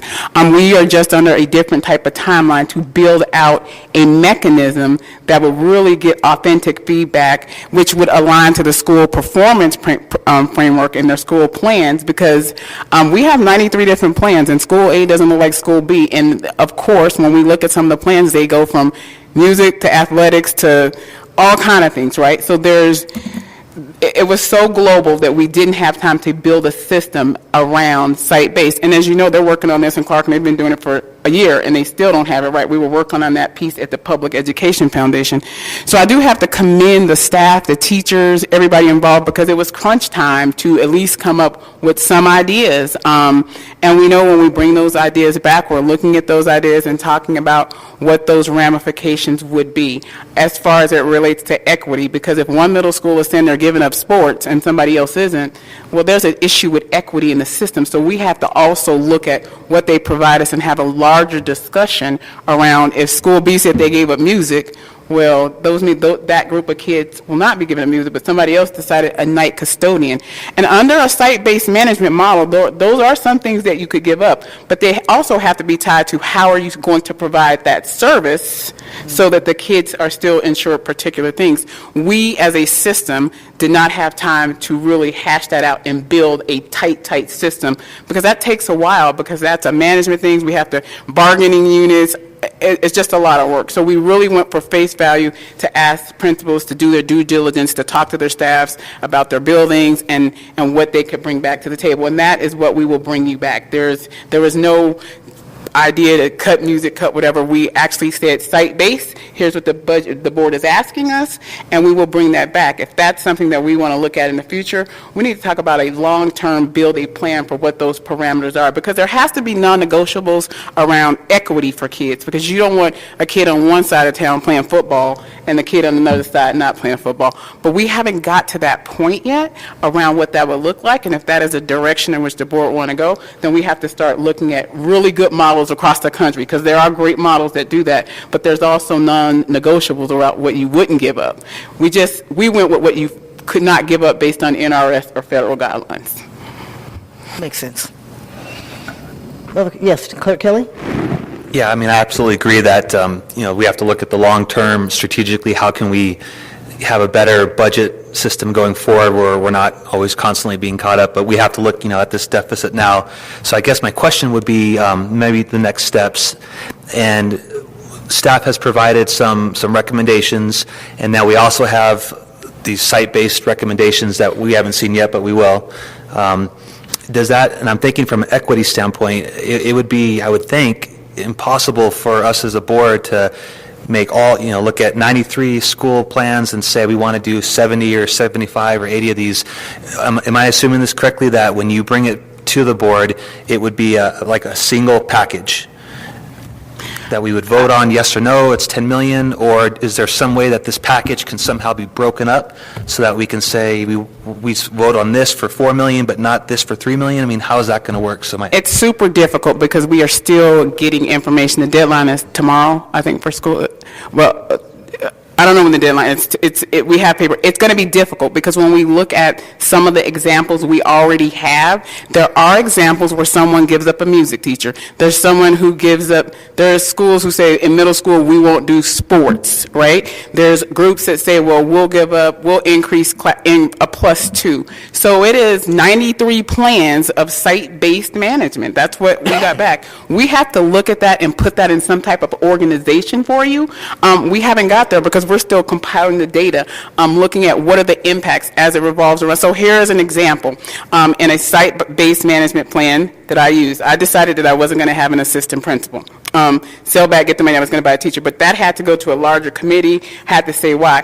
Well, the person doesn't lose the job, there's bumping rights, right? So we get into these bumping rights, so we have to look at the impacts on the system, so when we bring that back to you, we give you all of the information, so we make informed decisions, and we don't know all that yet because we're still compiling it. So there'll be something, but we don't know what it looks like because we're compiling it. We'll make sure you have a lot of coffee for the next couple days. Does that answer your question? It does. To the extent that you can anyway, Clerk Kelly? Yep. Yes, Trustee Frankel. And I truly appreciate, this is a completely crunched time frame that we've put on the staff to look at this question, so I very much appreciate the work of all the staff and the principals and the staff at the schools, and all of you included. One of the things I'm wondering is, as you compile and make sense of all of the information that you've just been talking about, gathering and assembling, as you look at some of these plans and you look at some of these costs and the implications, can we also be looking at creative ways? I mean, I know it's a short crunch time frame, so it doesn't give us a lot of room to be creative, but ways to be creative. So for example, if one school says we're going to cut a custodian and another school says we're not cutting our custodian, we're cutting our music teacher, is there a way to think about sharing? And that's just sort of a thought, and I imagine that's something you'll be looking at, but I guess it's a question that we can take a look at ways to support that among schools, and not because it is so site specific, but there may be alternatives and opportunities for schools to work together on some of these positions. Right, and we have started to look at some of those ideas. We actually have looked at some of those ideas. Part of the problem has to do with an allocation model. The district built an allocation model saying we believe based on this that every school should have this, right? Whether it's a nighttime custodian when they have 1,000 kids, whatever the formulas are different for a variety of jobs. Now we're going back saying, well, that's not the formula for what we believe, and then we're site-based. So that's what I mean, a larger discussion, right? Because there might be someone who says, well, we get an ELL allocation, but we think we can service kids this way, right? But our model believes that at this number, you should have this to service kids in your building. So yes, we are looking at that, but there is also some ramifications around an allocation model in which we decided how to run a school. So we will, but it's difficult, right? And we'll have to share all those pieces, and we are going through it line by line, so that, because I think part of a site-based management model, and kudos to our principal, because that's a hard job to do when you're not used to running that, because now we're talking about principals being instructional leaders and managers, right? Most of our principals are instructional leaders and never have to delve into the round of the managerial piece as it relates to those type of things, because it's kind of taken as an allocation model.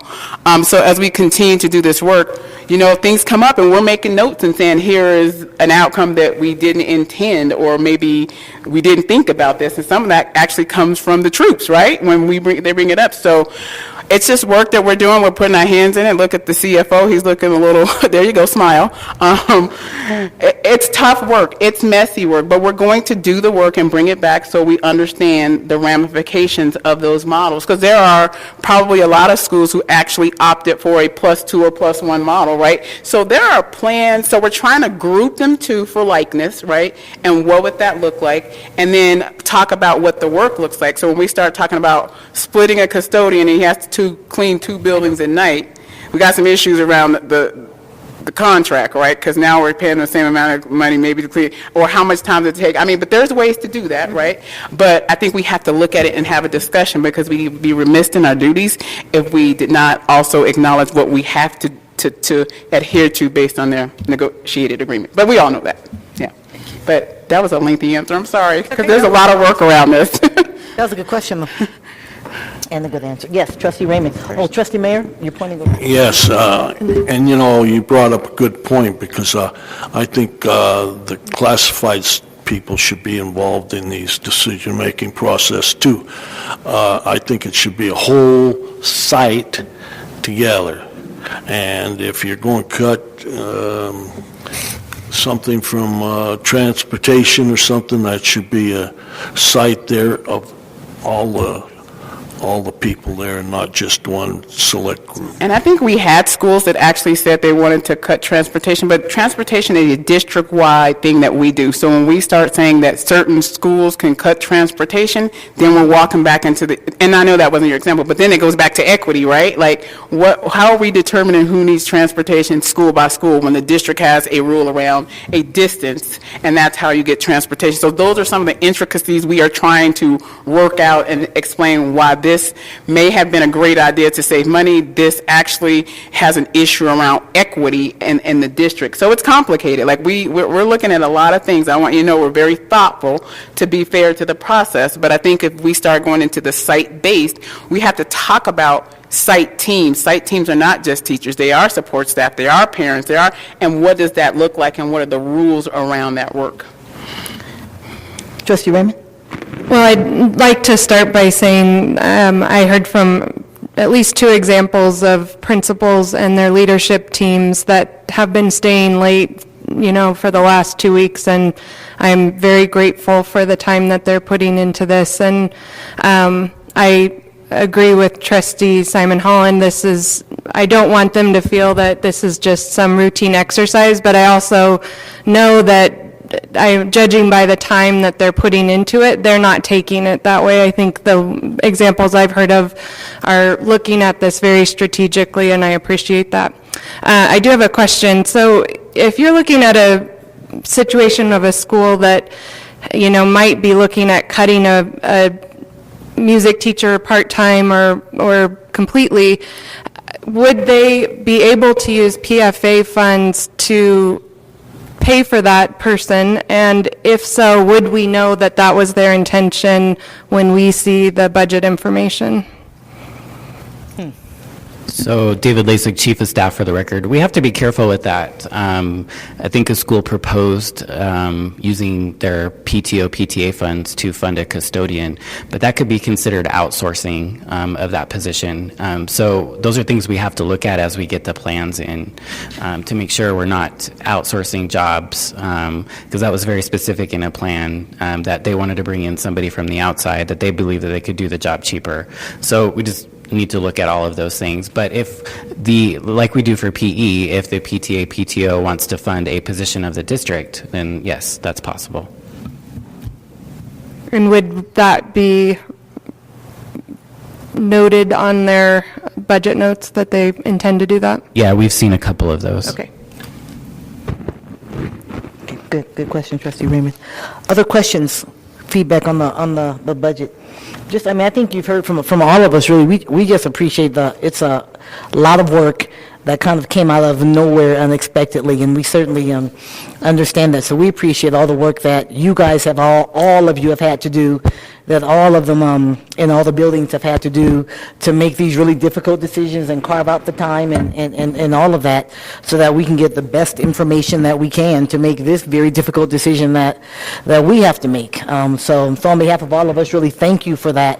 It isn't just a work in futility. It's something that will be helpful for us as we make decisions to go forward. So we really appreciate it.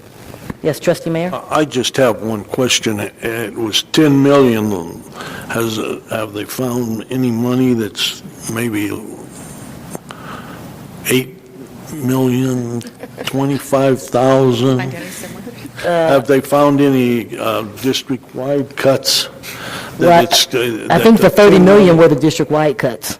Because it was a $40 million hole, and the 30 million represented the district-wide cuts and some freezes. Correct me if I'm wrong, Mr. Zazinski. So I think they had done that to get to 30, and then we still had a $10 million hole, is what I remember from our last board meeting. because I get a lot of questions about refinancing bonds, a lot of different questions district-wide.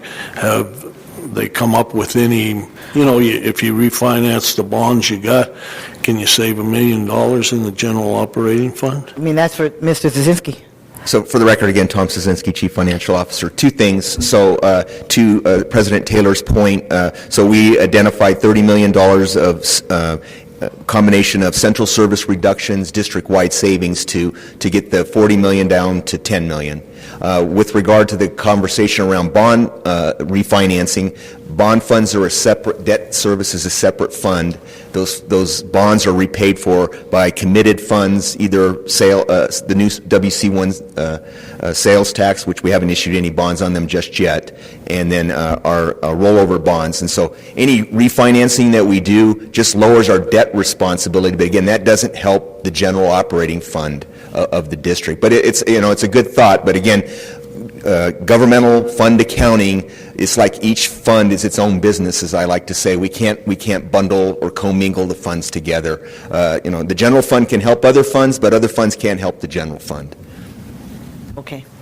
And then I just want to make one other quick comment. I'd like to say that I'm very appreciative of the Financial Review Committee, which is myself, Pete Etchart, Don Huckabee, David Lasik, Dr. McNeil, who have been working side by side with us under the direction of Superintendent Davis. So certainly can't do this work by ourselves. And again, we applaud the efforts of all the schools and the departments that have really taken this matter very seriously and are working very hard with us to get this information back in your hands.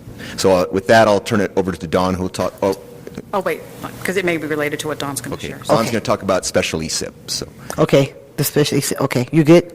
Okay. Good evening, Superintendent Davis, Dr. Taylor, and members of the board. Don Huckabee, Chief Human Resources Officer. So as a part of looking at the entire budget, Human Resources launched a special early separation incentive program for our certified employees, our teachers. And this program is meant to do two things. Number one, it helps open up positions in our district for those teachers, which we need to look at in whether we're looking at +1, +2, or those reductions based on schools making their own decisions. We will have a need for positions in our district. The other thing that it does, and the reason why it's a part of this budget presentation today, is because that it results in salary savings. And one thing that I do want to clarify, as I looked at the board report, there is an error in the board report that we will fix and JJ will get posted. So we anticipated that it would be at least a $339,000 net savings to the budget, but actually it's more than that, and it's upwards of over $500,000 that this will bring by offering this special ESIP. So we bring this to the board today for your consideration. There were previously 62 people who had applied for this. 2 have withdrawn for personal reasons, and so there are 60 people waiting to know if this incentive program will be approved tonight. I also want to let you know that combine that savings with the earlier ESIP that was approved by the board in January of this year, that net savings totals $1.3 million of salary savings. So it is definitely tied to our budget. And I'm happy to answer any questions that you have in regards to this. Yes, Trustee Franco. Thank you, President Taylor, and thank you, Ms. Huckabee, for the information. Just to clarify on the $1.3 million, based on the deficit numbers that we had, was the previous savings from the ESIP, the prior ESIP, already calculated into what we were saving and carrying forward? So that's not adding an additional 1.3, it's adding the additional 500,000. Correct. Okay. Yes, great question. It's 500,000. Okay. That's my first question. 515,000. Yeah, and that's my first question. And I know that sort of related to the previous discussion on the 3.02% across the board review of what that might look like.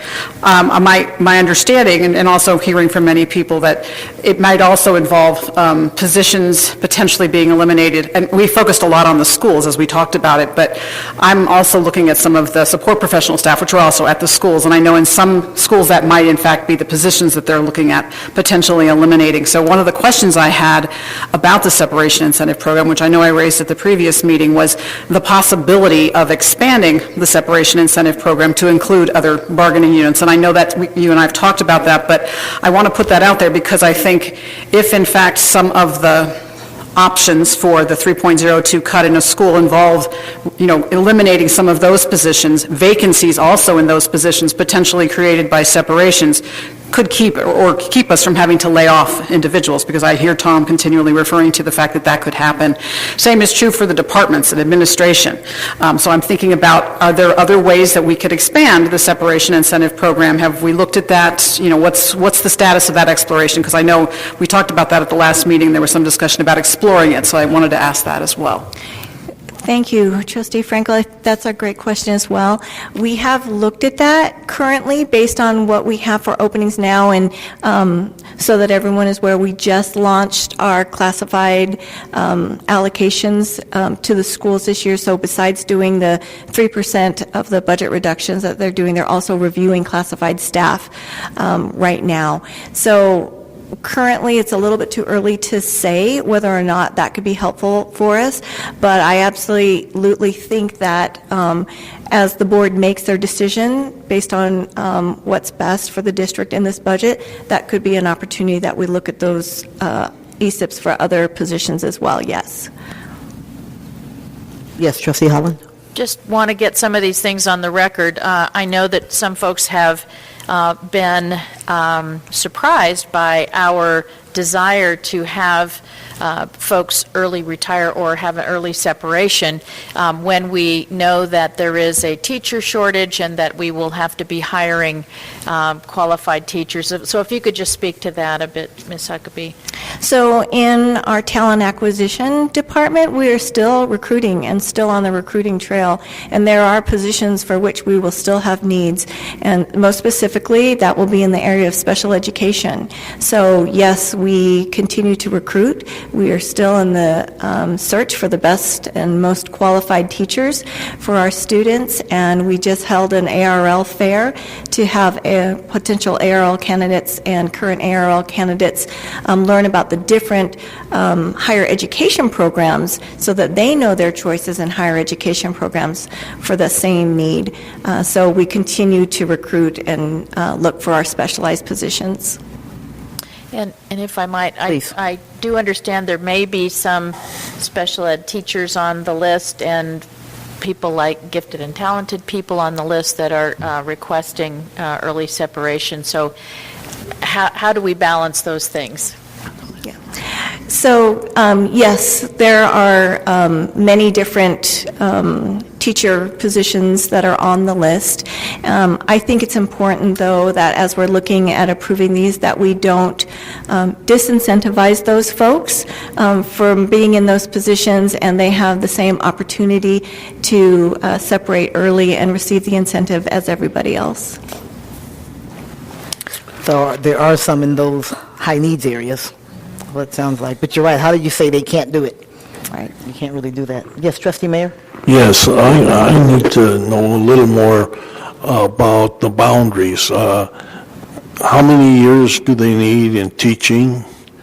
And can they turn around and come back if it's, say, somebody has 25 and their retirement looks better if they go for 5 more? Can they just say, oh, I want to come back to teach math at such and such a high school? I heard that it goes down to 15 years. That's correct. So for the special early incentive program, it's 15 years instead of 20 years, and they do not have to be continuous. So it's a little bit more wider berth for the special incentive than it is for the WEA incentive in the negotiated agreement. Can they come back? That was that question he asked as well. Right, so they aren't able to come back critical needs, and that's stipulated in the agreement that they sign with the district when they apply, is that they would not be eligible to come back critical needs if they take the incentive to retire. And they cannot come back for critical needs for how long? Do they have to stay off on retirement for 5 years and then they can come back on critical needs? So for the special incentive, they aren't able to come back at all for critical needs, but after a 90-day wait period, which is a PERS regulation, they are eligible to substitute teach, and we would welcome them back as subs. Yeah, sub's a little different. It's just that these people, they take this and then they come back for critical needs. So if you have a science teacher on the list and he thinks chemistry's not the gig, and he goes and he takes his retirement, and then they can't fill a guy, he comes back. But you're saying no? They're not eligible to return critical needs.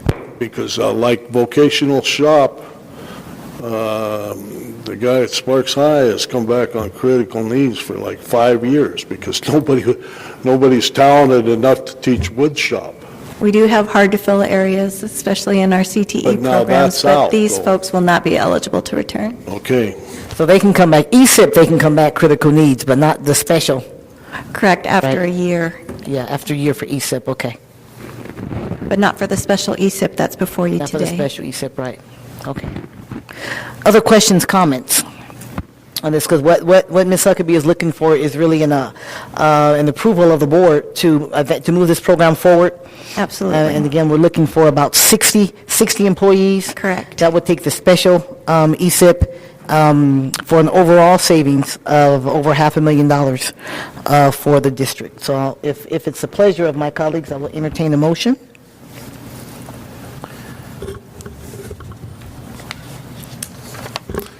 I'll make a motion.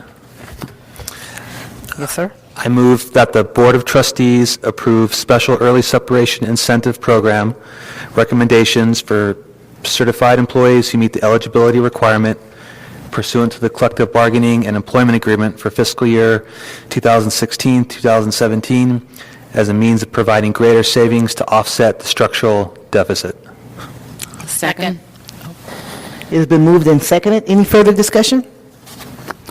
All those in favor, please signify by saying aye. Aye. Any opposition? Aye. Okay, let the record show the motion carries 6-1. Let the record show is 6-1. Thank you. Thank you, Ms. Huckabee. On to agenda item 6.01. 6.01, finally, Dr. Geddes, discussion and preliminary approval for the adoption of Draft Board Policy 7400, conservation and sustainability, which includes language related to the conservation and environmental health efforts in schools, and initiation of the 15-day public review period. This is for possible action. And again, before us, I see Dr. Geddes. Please come on up and join us.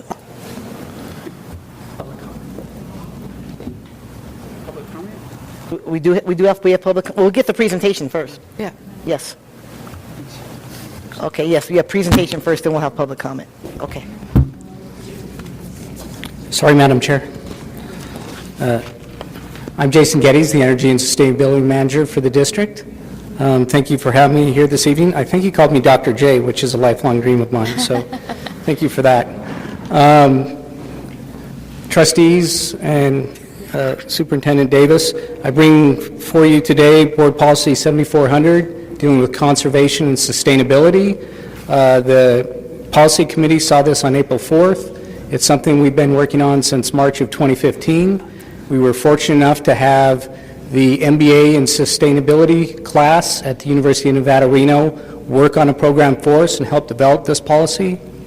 And there's also a reference to some of the other policies we looked at. The highlights of the policy are to look at sustainability and conservation in the district, air and noise pollution, energy efficiency, renewable energy, facility condition, chemical and environmental contaminant hazards, recycling, water, landscaping gardens, and capital construction, and to work with curriculum on that, and it's all in the policy there, and I'd be happy to answer any questions.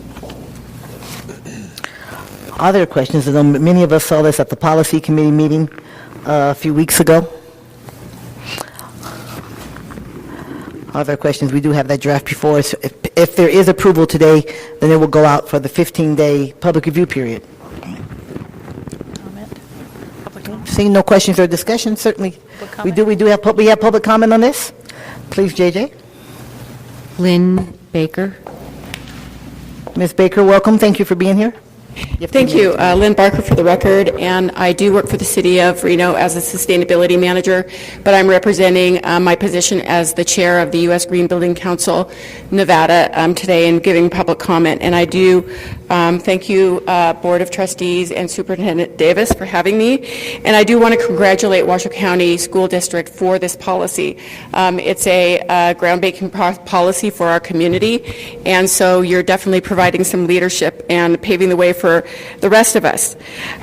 Green schools strive to reduce environmental impacts and costs, improve occupant health and well-being, and provide effective environmental and STEM education to all students. By designing and constructing new green schools and by greening existing schools, we can make a tremendous impact on school operational costs, student health, the environment, and the education of our future leaders. Schools are places where children learn the wonders of the world, and teachers prepare the next generation of leaders and citizens. Green schools showcase a community's commitment to our children and to their future, who in turn learn from an early age the importance and benefits of acting as responsible stewards. Green schools resonate, the message for green schools resonate with everyone, from parents who want their children to learn in a safe and welcoming environment, to teachers who want to provide the best learning environments for their students, and to policymakers who want to craft legislation that reflect their community's values, spend taxpayer dollars wisely, and ensure their leadership legacy. There are numerous reports, and I will leave a report with Jason that is specific to the benefits of green schools. It's a little bit dated report, but it does have really great information in terms of the benefits of green schools. But some of the facts are, on average, green schools use 33% less energy and 32% less water than conventionally designed schools. These schools save over $100,000 per year on operational costs. That's enough to hire at least 2 new teachers, or to buy 200 new computers, or to purchase 5,000 new textbooks. I think in this community there's a perception that green building costs more, and that simply does not bear out in the facts if you take a look at all of the research that has been conducted. In fact, in the city of Virginia Beach City Schools, their green schools came in 8% to 34% less than regional costs. And Rivercrest Elementary School in Wisconsin, a LEED Gold school, cost 29% less than regional construction costs to build. So I do want to encourage you to understand what's happening in the market and to embrace green schools. Thank you. Thank you, Ms. Barker. Thank you for being here. Any other public comment, JJ? Julie Hunter. Ms. Hunter, welcome. Thank you for being here. You have 3 minutes, ma'am. Thank you. Good evening, Board of Trustees. Thanks for having me. My name is Julie Hunter. I'm the Senior Air Quality Specialist at the Washoe County Health District with the Air Quality Management Division in their Planning Department. And I am here to represent Air Quality Management Division in support of this policy. This policy supports our efforts in air quality in protecting public health, especially with the 65,000 sensitive receptors that you have at these schools, and my 2 little ones being 2 of those as well. This policy supports and aligns with our Ozone Advanced Path Forward program and our goals by supporting our efforts to reduce ozone concentrations in Washoe County, which is more important now that they've reduced the ozone standard. So through efforts such as this policy, by enhancing the Safe Routes to School program, which will eliminate vehicle trips by encouraging students to walk and bike to school, and not bus, and implementing idle-free zones. These are important programs that will eliminate emissions and pollution in our school district and in our community. Additionally, efforts such as the clean vehicle fleet and increasing building, energy efficient building, those will also help reduce air pollution in Washoe County. And also having presented idle-free to this board back in February of 2015. It's really exciting for me to sit up here and see education and outreach. We presented to you a case study that we did, and we eliminated idling by 40% with this project that we did back in 2013. So being in front of you, seeing this turn to policy is really exciting for us, the school district, and the Air Quality Management Division. So we support this policy and hope you do too. Thank you. Thank you, Ms. Hunter. That's all at this time. That's it. Thank you, JJ. Okay, back here to the board. Any further questions or discussion for Dr. Geddes? Otherwise, I will entertain a motion again upon passing. Should we pass this today, it goes out for the 15-day public review period. Trustee Mayor? I move for approval, and to tell you how great Washoe County School District is, I went out to Pleasant Valley, and they go around a loop and a loop everywhere. And this little kid, he couldn't be more than first grade if he was first grade. And some guy, they have big signs, idle free.